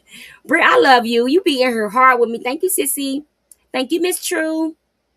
I'm trying to make sure I got the questions. Did I miss anybody else? How do I get that emotional eating broken out of my nervous system? Lovely lady, you got it, baby. I've been working with some women 3 years. It does take time, but it's doing the techniques over and over and over and over, lovely lady. All of the stuff that I teach in terms of the techniques and stuff, I teach it in my one-on-ones because they're pretty intensive. They're very emotionally charring. Because I used to do it for a living, that's where all my expertise come from. So even though I don't currently work under agency where I'm practicing under my retired license, what I do is I provide all the therapeutic techniques based in a coaching based setting and allow the ladies to do it safely. Some of the activities are processing and activating old memory centers, and because of that, there has to be certain structures in place to keep people safe and to keep them well, even though we're digital. digital. So unfortunately, when I'm live, the reason why I don't go into detail about some of the things I'm talking about, because a lot of the work I do is trauma healing. And what happens is in trauma healing, you can also be triggered. And because those triggers, if they're not addressed, can run rapid when you're no longer in my presence, I try to stay as safe as possible and to keep it where it's safe when we disconnect from one another, so you're not emotionally raw. It's like having nerve endings hanging out and people are walking by brushing it. We try not to do that in a setting where I can't do and apply the proper strategies and techniques, if that makes sense. Okay, that's what I said. How do I get that emotional? Lovely lady, we talked about it, but one of the ways, remember, I told you I wanted you to track why you were eating and what you were eating and when for the 7 days. I did tell you that when we met, and I also encourage you to, when you do emotionally eat, to write down the things that you find yourself wanting more, because that's going to kind of give you the pathway of how you get there, so that we can walk our way back of how to get from there. But those assessments actually do matter, because you'll learn what your trigger points for pain are and which emotions make you eat what over what. And then you'll also learn when they're coming on. So you'll learn when you groom yourself to restrict or overeat. And learning those two paths are also important, because some people restrict for power, for control, for a lot of different things as well. So you have to do both sides. So it's not just always the overeating. It's not just always overeating, always at night. Yes. So, Miss True, one could say that may be related to a sense of loneliness or lack of busyness. Really busy people in the daytime are so busy that they don't eat a lot. So, what ends up happening is they think they're having night cravings, but they're actually just hungry as hell because they haven't ate all day. But they've been doing it so long, they've been starving their bodies like that so long that it's caught up with their metabolism. So, on top of that habit of restricting and eating at night because they want to go to bed with a full stomach to avoid blah blah blah, we'll talk about it later.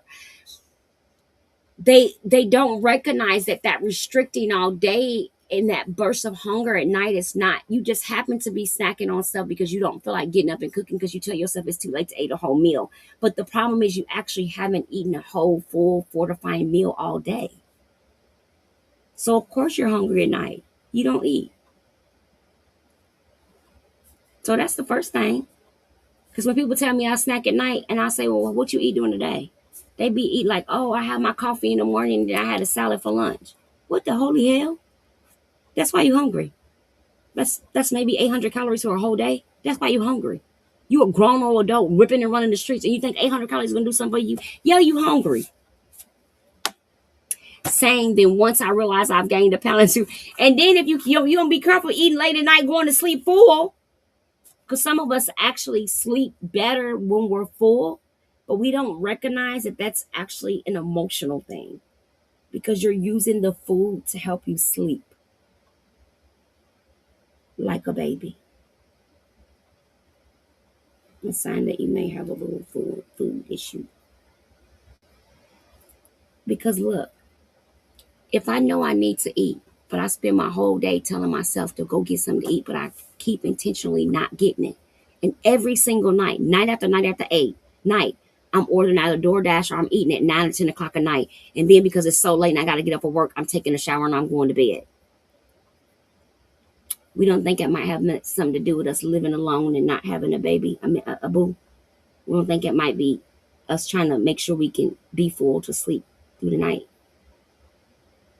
We don't think it's something emotional because you've been knowing you had to eat all day. And then you justify the amount of food or what you order because you don't have time to set up or cook, or because you're more hungry than normal. So this is how that gets us in trouble. So the whole way you're talking yourself into this the whole day, you be going to in the car driving past restaurants, you stopping, you going to get food for other people, but you're not getting none for yourself. That's intentional. I don't care what, even when I do it, I don't care how busy you are. You a grown woman missing meals, calling that busy. Do it to a child. That's called child abuse. Make it make sense. So are you an abuser? Because you must be abusing yourself, because that's what that would be. You say you want to speed up your metabolism, but you're starving yourself all day, not putting any food in the very thing that needs food in order for your metabolism to cut on. If the body requires food in order for the metabolism to metabolize, but you're not eating, Why would your metabolism ever have a rate of metabolizing? Because you're not feeding it any food.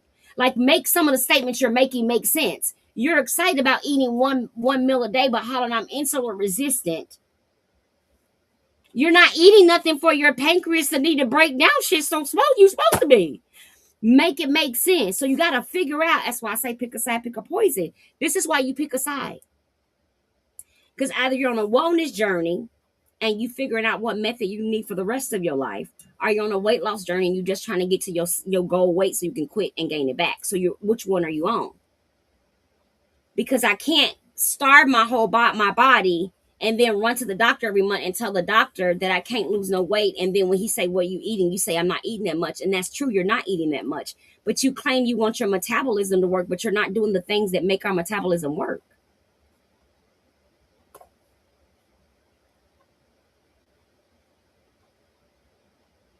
Do you understand what I just said? I was reading a post on Threads where the lady said, my doctor has me on a 850 calorie diet and I've lost 65 pounds. She said, now I need to lose 30 more pounds. Do I need to take my calories down to 550?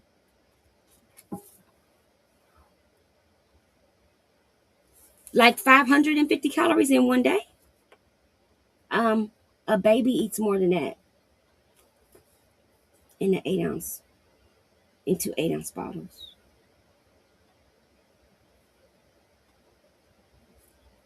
A toddler's getting more calories than you. They eating a couple times a day, matter of fact. They getting about 1,000. And you gonna deprive your body of nutrition down to 500 calories for 30 pounds. Then I just got a question. Just stay right there. Let me ask you a question. Tap the like button if you hear what I'm saying. I just got a question for the people in the back. If I'm only eating 550 calories a day, how am I getting 30%, 40% protein, 30% vegetables of the meal? How is it possible for my meal to have the appropriate percentages of nourishment at 550 calories? When a 8-ounce, not a 24-ounce, when a 8-ounce protein shake is already 240. So I'm supposed to eat one protein shake and a piece of bread for 18 hours? We're not concerned about dehydrating my organs. So, you don't care about if my heart is being distressed from the constant starvation and my heart having to pump faster to keep up with the eating on its fat and muscles because I'm starving it to death. So you're not concerned with that.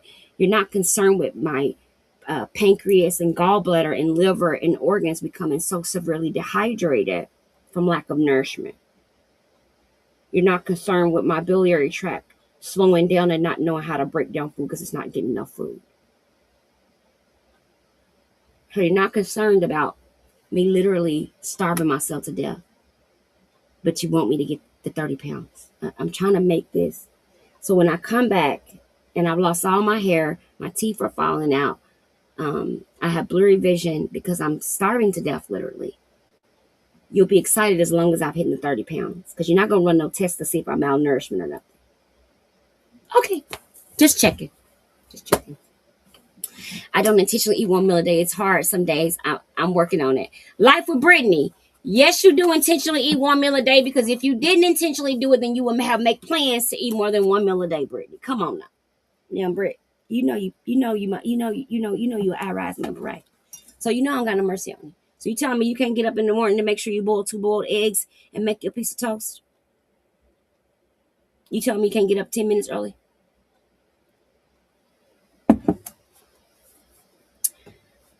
You tell me you can get up 10 minutes early, Brittany? Then you got to see why you're not sleeping well. When you wake up in the morning, if you're still real tired, baby, it means you're not sleeping well. You might not be sleeping well, Britt. You might be having restless sleep. You might be sleeping, but it's restless. What? You guys, I've been live all this time, and these people just gave me a restriction for no reason. Britt, because I answered your question, they gave me a restriction. They suck. It's okay. Britt. Okay, so look, you going to boil them. You're going to get them ready. You're going to bag them. Don't put them in the refrigerator because you're going, yep, cool. They just gave it to me. I just saw all this time the red thing is up there. And watch the numbers drop all the way down to like 10. Watch this. Watch how they're about to suppress me. Look, they're going down right now. Look at this. This is every time we go live, you guys, and get this many likes. I don't know. I don't know what's up with the reporting me. But they definitely just flagged me, guys. It's okay. It happened last night too. Remember, we were live. In the middle of the live, somebody said my live was body shaming and unsafe. And so we got a restriction last night. So I don't care who it is. I don't care what your motive is. I don't even care. I don't even have the energy to care. I pray that God blesses you and keeps you in whatever competition you feel I bring to the table. I need you to know I'm not competing with you. I do not know you, and I do not care enough to compete with you. So that's it. Okay, let's get back to it. Okay, so remember, I know, right? Yeah, Crafty, I got a red thing. It's the red thing is there right now. It's okay. It's okay. Yeah, I appreciate you telling me the truth is cutting me free from bondage. You're welcome. It's okay. Every night we get this, we just work right through. We don't let the enemy have no more power than he needs. We recognize it. I let you guys know because see, look at my numbers. We had 250 people in here. There's now only 62. I'm not making it up. So what happens is they block me, they report me, and then they block me. They pull me off the main page, and then they start block freezing the live so people will leave the live. At least that's what my moderator explained that happened because it happened last night. So she walked me through what it looked like on her end. So, so what I was explaining, Britt. So Britt, all you got to do is change the layout of your lifestyle. And this is the part that's hard for a lot of people to do because a lot of times we don't want to let go to hold on. So what I want to tell you is you might have to let go of some stuff to hold on. And what that means is we might have to go to bed earlier or go to bed earlier or get up early or go to bed later or, you understand what I'm saying? So we may have to actually change the entire structure of how we're living, right? When I got out of hospice and started living with my daughter, my grandkids got up in the morning and I didn't get up with them. My daughter did everything. But what happened was when I wanted to really start getting back into getting out of that depression, I would make myself get up every single morning and sit on the side of the bed and meditate and pray, even if I lay back down. And what happened is that habit started sticking with me. And it was just about getting up early. I would make myself get up, sit on the side of the bed, read the scripture, and meditate, even if it was just sitting there and breathing. That's it. Because what I do know about being a retired behavioral specialist and a therapist and a clinical coordinator is that some of my most successful clients and their treatment plans started by us breeding many habitual, sustainable habits that had nothing to do with what we were working on. So what would happen is we would have a client that may be hearing voices. Might have them get up every single morning, put their shoes on, and do 10 jumping jacks, right? Because these are all tangible things. You can touch them, feel them, see them, you know they're real. Have them do it every day. Have them do it every day for months. Every month we would check in. How are you doing? Every case manager would go visit. How you doing? And the reason why is we wanted to show him that those objects were real. But he had to do something consistently enough to know that his shoes were real shoes and that every day if he got up and put them on, they would be there for him to put them on. This gave him something to focus on for his treatment. This gave him a daily routine to get up and actually brush his hair, wash his teeth, and then brush his hair, wash his face, brush his teeth, and put his shoes on. Because for him, that's all he could do with severe schizophrenia. But that mere act of him getting dressed and putting his shoes on was so powerful because for that moment, for that 10 or 15 minutes, guess what he didn't hear? For that 10 or 15 minutes, you guys, he didn't hear the voices. Just for that little time. And for someone who's hearing voices 24 hours, 24/7, 24/7, just those 10 minutes took him all through the day. Because each day he could look forward to those 10 minutes of freedom. Sometimes we don't got to go build Rome to make it possible. We can start by simply finding the ground we want to put it on. And every day just drive by it. And then eventually, look at how much it costs. Then inquire about buying it. We don't have to go buy it, look at it, see it, and put something on it today. We can simply start by just driving by it. Every day at 8 o'clock, I'm going to drive by. You see what I'm saying? So you can start that small, that small, that small, that small, okay? We can start that small, okay? Little, not big, little, okay? And the reason why I say something little and make it something cool. Like I love when the boiled eggs are fresh and they're hot, and I put my little Himalayan salt on it for make sure I'm getting no headaches or nothing. Baby, I be excited with my little Himalayan salt, my little egg, my baggie warm. And sometimes I might get a cracker with it, and I cut it up into slices and eat it. Take it nice and slow. I don't go too fast. I want to savor the egg moment. But something that small will get you in the habit of being conscious of having small meals throughout the day. And this will help start training your metabolism. Okay? What happens is many of us can't eat small meals because we think everything needs to be the size of Europe on our plate. We think everything needs to be a double decker, 7 pieces of bacon, 6 buns, lettuce, tomato, onion, and a whole bag of French fries. It's okay if all you have on your plate is 4 French fries, 3 bites of hamburger, and your drink. That's enough. I used to love eating eggs, but I can't stomach them or the smell. You know, it's because you probably ate so many, so you have a taste. You have an aversion. You have an aversion. That's all, baby. So stop thinking a meal has to be this big to do and get used to doing something small, simple, and nourishing. Work on making sure you're not focused on just it tasting better, but make sure you're putting stuff in your body that actually gives you more energy. Oh, the other thing about that one meal, and it be making you sleepy. So you not even the one meal, you wait all day to starve yourself to get a go into a Negro coma. You done fell asleep with the laptop on your lap, half of the hamburger in your jaw, your lace front wig is sliding off. You still got your lashes on that you need to stick to the paper. Your glasses is linked over because the meal got you so lethargic after you ate it. You was going to sit up and eat and work, and you down on the bed like this.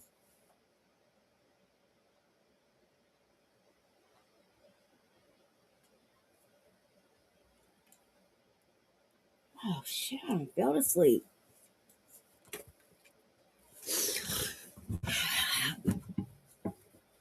Now you got to get some coffee. Because the food you done ate got you so lethargic, but that report, your boss needed in the morning. So now you're going to be up half the night working and scrolling TikTok because you got to drink coffee to get your job done because the food you ate done gave you slow down disease. Make sure the meal is nourishing. Stop trying to make sure something tastes good and make sure it's good for you. Oh, I don't want that. That don't taste good. That's healthy. You need something healthy in you. That's why your butt ain't got no energy. Baby, them Takis and them Cheetos don't have no energy boost in them. I don't care what you say. I ate a bag of chips. Stop saying that like it's a compliment. When y'all say I only eat once a day, it's not a compliment. It's not cute. When you say I had a bag of chips as a snack, it's not a compliment. It's not. That's like a grown person saying, the doctor told me to go buy some vitamins and I bought a pack of peanut butter M&Ms. I'm gonna take those as vitamins. Like, just what? No. You gotta fuel your body because what I be trying to explain to y'all is our kids are a reflection of what we doing. And if we want to really stop some cyclic stuff, because we always talking about cycles, we always talking about cycles. We always talking about cycles for abuse, cycles for addiction, cycles for narcissistic parents. But none of us are talking about the fact that we're passing down obesity. When we gonna talk about that? I'm about to get beat up. I can't fight. I felt that in my spirit when I said that. And usually when I get that flush over me, that means I'm about to have to fight, and I can't fight. And say, keep telling you, make your food your medicine before your medicine becomes your food. Period. My moderator said, make your food your medicine before your medicine become your food. Because one thing that we have to be honest about is children don't have jobs, and the ones that do don't do the grocery shopping. So if your child is addicted to snacks and processed foods, you can pat yourself on the back, and then you can get them the same help you need because it's addictive. So what happens is they watched you eat to feel better, which taught them to eat to feel better.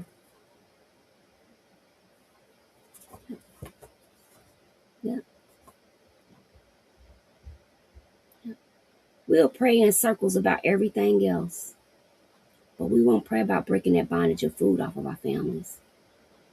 You look at a family photo and everybody in the photo, including the newborn baby, is overweight. And we won't see nothing wrong with it. I got attached. Somebody sent me something, and it was I won't say what it is because I don't want anyone to feel any type of way because it's from my home. It's from where I live.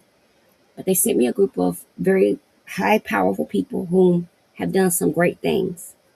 And what the comment in the text said was, they listed, there was like, this picture has over this much this, like they talked about the education, the amount of money, the power. They basically talked about the power in the picture. It was about 30 people in this photo. It was men, women, some were walkers, some in wheelchairs, some elderly, some young. It talked about all their education, their degrees, all these big major things they had done in civil rights. Like it was amazing. And at the bottom, she said, "Don't you think it's interesting that every single one of them are morbidly obese?" And I looked because I don't look for that. It didn't dawn on me. I don't look for that. I looked and said, "Oh my gosh." Now we're talking about politicians, lawyers, doctors, activists, civil rights movement activists. I'm talking about a powerhouse, all of African American. There was Africans, Black Americans, and to his no, he wasn't. He's mixed. He's Black and Hispanic, but that you can still claim their culture. You don't get nobody's culture out in this photo, and every single person was at least 100 pounds overweight. At least. Now, would I have noticed that? Probably not, because I don't look at people's body like that, so I wouldn't have noticed that. I think why she noticed that is because the person that posted it posted all their accolades. But the one common accolade when you looked at the photo was it looked like it was like an obesity, it looked like it was some type of health and wellness before photo. I can't explain that. So I said to her, "What made you why did that come to your mind?" She said, "Because she says the photo says it has over 434 years of education, and none of them had enough education to eat healthy." That's what she said. I let that sit in y'all heart like it said in mine. She said the picture says it has over 434 years of education, but none of it was enough for them to be educated about how to eat better. And that right there is why I just made the comment I made. We will pray in groups, start whole coalitions, march up and down streets, but nobody will talk about this food thing that is culturally being passed down from unit to unit to unit. Your mama didn't know how to eat, so you don't know how to eat. If somebody asks you to list 5 non-vegetables that are not in your local grocery store, half of us can't do it. I asked somebody to list 5 vegetables. They listed 3 fruit. I didn't have the strength to tell them. I did not. Yep. Survival methods, the need. Yep. Because most of us feed and fuel our body based on taste, culture, generational, environmental, and culture. That's how we fuel our body. So if the culture lacks the monies, then we eat what's available. So whereas in a middle class neighborhood, they won't see the value in a McDonald's Happy Meal, whereas in a low income community, the mom will say, "I fed them a Happy Meal. That's enough nourishment." But because the other level recognizes that there's no real nourishment in that, in their mind, that's not enough. There's no nourishment in that because that's how they look at the food. So they may feed the kids somewhere else. But if all I have, here's the other component. If all I have is $10 to feed my two kids, I have to get what that $10 can get. So it's not that I don't know that there's healthy options. It's that in order for my heart not to be broken, that I can't afford the healthier options. I have to justify this option as being sacrificial or sufficient because this is all that I have. And so no one talks about the component of survival and obesity. Many people aren't overweight because they intentionally buy processed or low cost foods. It's all they can actually afford. So when the food has addictive chemicals in it, it's not necessarily the person that's eating its fault. It's the fact that you made the chips with a dye that makes me crave it. So now I want to buy 10 bags instead of one. So it goes back to this cycle. Yeah, with $10 you can eat clean. But see, look, when I talked Vaughn, earlier we talked about knowledge and access. If I have the knowledge but don't apply it and seek access, then I just have knowledge. You and I both know $10 can actually not only prepare a full meal, but actually will leave you with leftovers. But what that $10 can buy, if I'm not knowledgeable about how to make healthy food taste good, that's not going to be appealing to my mindset. Do you understand what I just said? Yes, food desert food, and I truly believe that obesity is directly related to lack of knowledge about nourishment. I'm telling you. You know how long I went around thinking fried chicken was the best thing in collard greens? Did y'all know I thought they had real macaroni and cheese and had real nutrition in it? Like I felt like I was really getting something. Uh-huh. I did. I'm not playing. I'm not gonna sit here and lie to y'all. I literally thought the way my mom cooked, it's the way she cooked it. I really thought lard and all that trans fat that clogs dark people's hearts arteries. Shoot, I thought that was healthy. Everybody in my family was getting blood pressure. I was just waiting for my turn. Everybody in my family had hypertension, so I was waiting for my turn. Nobody told me hypertension is taught. Nobody teach me that. I had to figure that out because I'm still the same person, but I don't have hypertension. But I don't eat like my family, nor do I cook like my family. So the evidence started being too clear. It started being too clear for me to say. So wait a minute. You told me I had diabetes, congestive heart failure. I was pre-diabetic with congestive heart failure, a propensity to Crohn's, like basically all the disease my mom had. You saying I have it when I look like that, but now you saying I don't have it at all?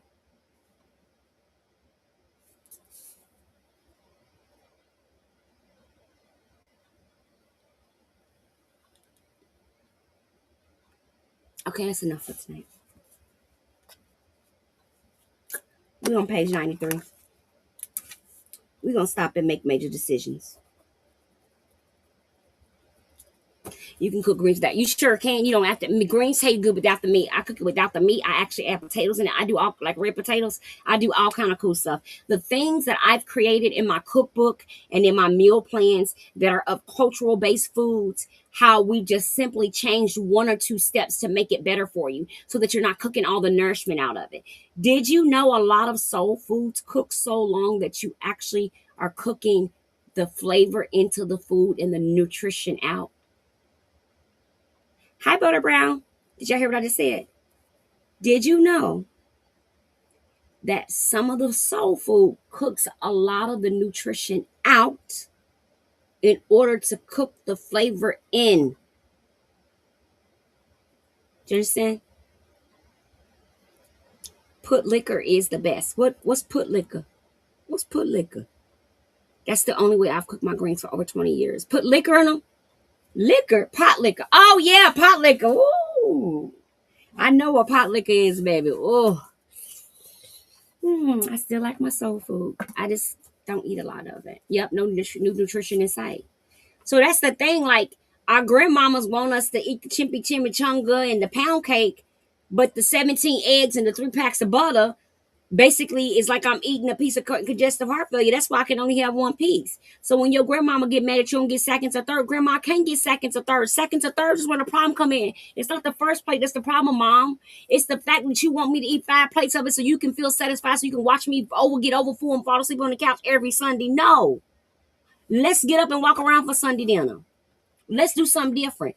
Let's stop Sunday dinner. Let's do a Sunday relay race. Let's start meeting at the park and doing a relay race on Sunday instead of everybody gathering and eating a pound of food. 75,000 pounds of food. Let's go do something physical. You got diabetes, you got hypertension, you just had a heart attack, you just had a stroke, you just had another baby. All of us broke down, but we meet every Sunday to eat. More of what's holding us bondage. Let's meet at this park. And then bring your tennis shoes. We're going to move around a little bit. Because if we don't start offering something different, then how can we begin to do something different? Thank you, Ames. How can we begin to do something if we don't offer something different? We'll literally be at Sunday dinner with a whole plate of macaroni and cheese, 17 chicken wings, pot roast, cornbread, pound cake, sweet potato pie, all this on a regular Sunday, talking about somebody need to go on a diet tomorrow. Well, baby, you said that last week. So how about let's switch some stuff up. Because our lifestyle isn't conducive of what you're trying to do. Our actual culture, for some of us, is wrapped around obesity. And you don't even know it. I'll give you an example. The pastor's birthday is on Sunday, so we're going to eat for that. Baby girl turned 5 on Wednesday, so we meeting at Chuck E. Cheese. They got cupcakes at school, so we taking some of them. That's Thursday. On Friday, we're going to happy hour. On Saturday, we're going to self-care, and we're going to eat some ice cream and some snacks and happy hour that night when we go to the club and turn up. On Sunday is Sunday dinner. See, every day I took my butt to do something to eat, but I ain't walked around nobody block. I ain't got up. I ain't squatted nowhere. I ain't touched my toes. I clapped the booty cheek together. Nothing. But my entire week was wrapped around eating, and I didn't even notice it. My entire week was focused on doing something that always equated us chewing together at the end. Did you just see the connection? Let me see. You've been here all this time. If you've been here from the beginning, if you've been here from the beginning to the end, I just connected the first statement I said, which is your mouth is the problem. Chewing is the problem. Every day that I just described, our pursuit was to chew. You catch that? Powerful, huh? Our pursuit all week long was to get to the next meal. It doesn't look like that up front, but when you pull back, you can see it. And my joints hurt to due to the added weight and lack. Yep, it makes it harder for you to move around. The whole week, we won't know because we call that spending time with our friends. Y'all ain't never noticed that some of y'all only go out to eat with y'all friends. Y'all ain't never done nothing else. Some of y'all actually got trauma food bond friendships. Some of y'all got friends where all y'all actually do is go eat together. You don't even know that all you want her to do is go shopping at Rainbow and then eat afterwards every time. You ain't even noticed it yet. You ain't even noticed that every time y'all on the phone, y'all either snacking on something together, eating together, or talking about how y'all about to cook something to eat together. You didn't even notice that you got a food bond with your friend. Mm-hmm. One of my first clients, when I opened my company to do one-on-ones, she had a best friend. And we was talking one day. I said, do you and your friends do anything other than eat? Because the only time you ever talk to your friends is yes, I said Rainbow. The only time you talk to you do stuff with your friends is to eat. I've never heard you do anything else. She's my client for about 9 months. She said, what do you mean? I said, well, everything you do is around food, but you want to lose weight, but the very bondage of what is keeping you trapped in, you're trapped in it. So how can you get free from something you keep going back to? She said, I don't understand. I said, your friend that you hang out with every single Saturday, all y'all do is go eat. Why? Why can't you do something else? She said, we do other stuff. I said, what other stuff y'all do? And she sat there. And she said, Coach, you right. Every week we'll drive to a new restaurant, to a happy hour. We'll drive a far distance. She said, Coach, oh my God, you are right. She said, not only are you right, but I can look through my phone and see at times where I've told her I didn't want to go eat, and she would force my hand, and we would end up at a restaurant in a booth eating and her complaining about her marriage and crying over her food, and I would be on the other side eating, watching her eat. Now, at that moment, I was only curious about this bond because I felt like I had that same type of bond with somebody. But when she said it, I thought, oh, it's a thing. It's a thing. I'm going to start adding to my class. I put it on my questionnaire. And I started getting these yeses, and people would give scenarios. And I thought, that makes sense. Because if I call my girlfriend and I'm sad, my girlfriend knows food makes me feel better. So my girlfriend is naturally going to say, girl, come on, let's go get some drinks and eat. My girlfriend doesn't realize that for me, my brain and my body can't distinguish from the food being a solution to me actually dealing with my emotions as a solution. So when she takes me out to eat, I'm going to go eat, but she doesn't know that I'm actually eating my emotions down. I'm not just having a meal.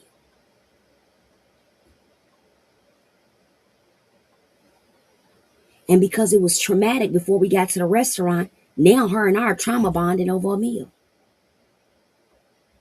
So when I go to pull away from her, try to lose weight, it's going to be resistance because our only bond, our familiarity, our safe place, our cool place, our love space, our space where we really bond is food. And if you take that away, some of y'all ain't got nothing else to talk about with that girlfriend. Because everything else y'all talk about is regurgitation of what's not working in your life. And you use the food to cut the light back on. The stories cut the lights off. And the food cuts the light back on. Then I know that was real heavy. So we're going to stop right there. Okay? Because I went somewhere with that. Let's back up. All right. I'm going to go get my chicken, eat a few pieces of chicken. And then I have messages to Ripper. How many calories do you eat per day? 2,400. I'm actually going up to get more chicken. I've had 2 shakes today. Eggs, 2 shakes, half a turkey sandwich, 1 chocolate chip cookie, 1.5 cup of coffee, 4 bottles of water, 1 juice, 6 animal crackers, and I'm going right now to have 6 little wingdings. That's it. Why do I know everything I eat? Because I do the same thing. If you ask my family, I'm always hollering protein. So my sister thought I was downstairs with no food. I said, sister, I have food downstairs. The whole basement it has a freaking sink and everything there. Why would I not have? I said, sister, I have food downstairs. Because sometimes they don't see me come upstairs. So she thought I wasn't eating. I said, if you come downstairs, you'll see that I have turkey, bread. I have sandwiches. I have my crackers and my cheese squares. I have my protein bites. I have some meat pie, like these little in little baggies or like little pies. So I have my food, baby. I'm not starving. I can't starve no more, y'all. I gotta eat or I got a disease, baby. I just run off with the story and be down here restricting for days. Okay, love you guys. Bye, YouTube, Instagram, and Facebook. See y'all tomorrow. Okay, you guys, we usually log off here first. We were on for 2 hours. I will have you know I ate much better today. Let's go, Britt. Let's go. I know, Britt. Britt, you've been here hardcore. You've been showing up. You've been making it happen. First of all, I want to give a shout out to all my top gifters in the building. Thank you for loving on me. Thank you for being with me. I want to give a shout out to my loyalties. I see y'all in the building tonight. Y'all was in here answering questions to the best mods on this app are my mods. I swear to God. And all my mods were God sent. All my mods are God sent. God sent them over here. I didn't go find them. God sent them. And so I let them go right online because they prophetic women, they praying women. I don't do a lot of back and forth. I'm saying I'm feeling much better. NT, listen, when I fell down them steps, baby, them steps about took the life out of me, child. I got a bruise on my knee and everything, baby. Them steps about to took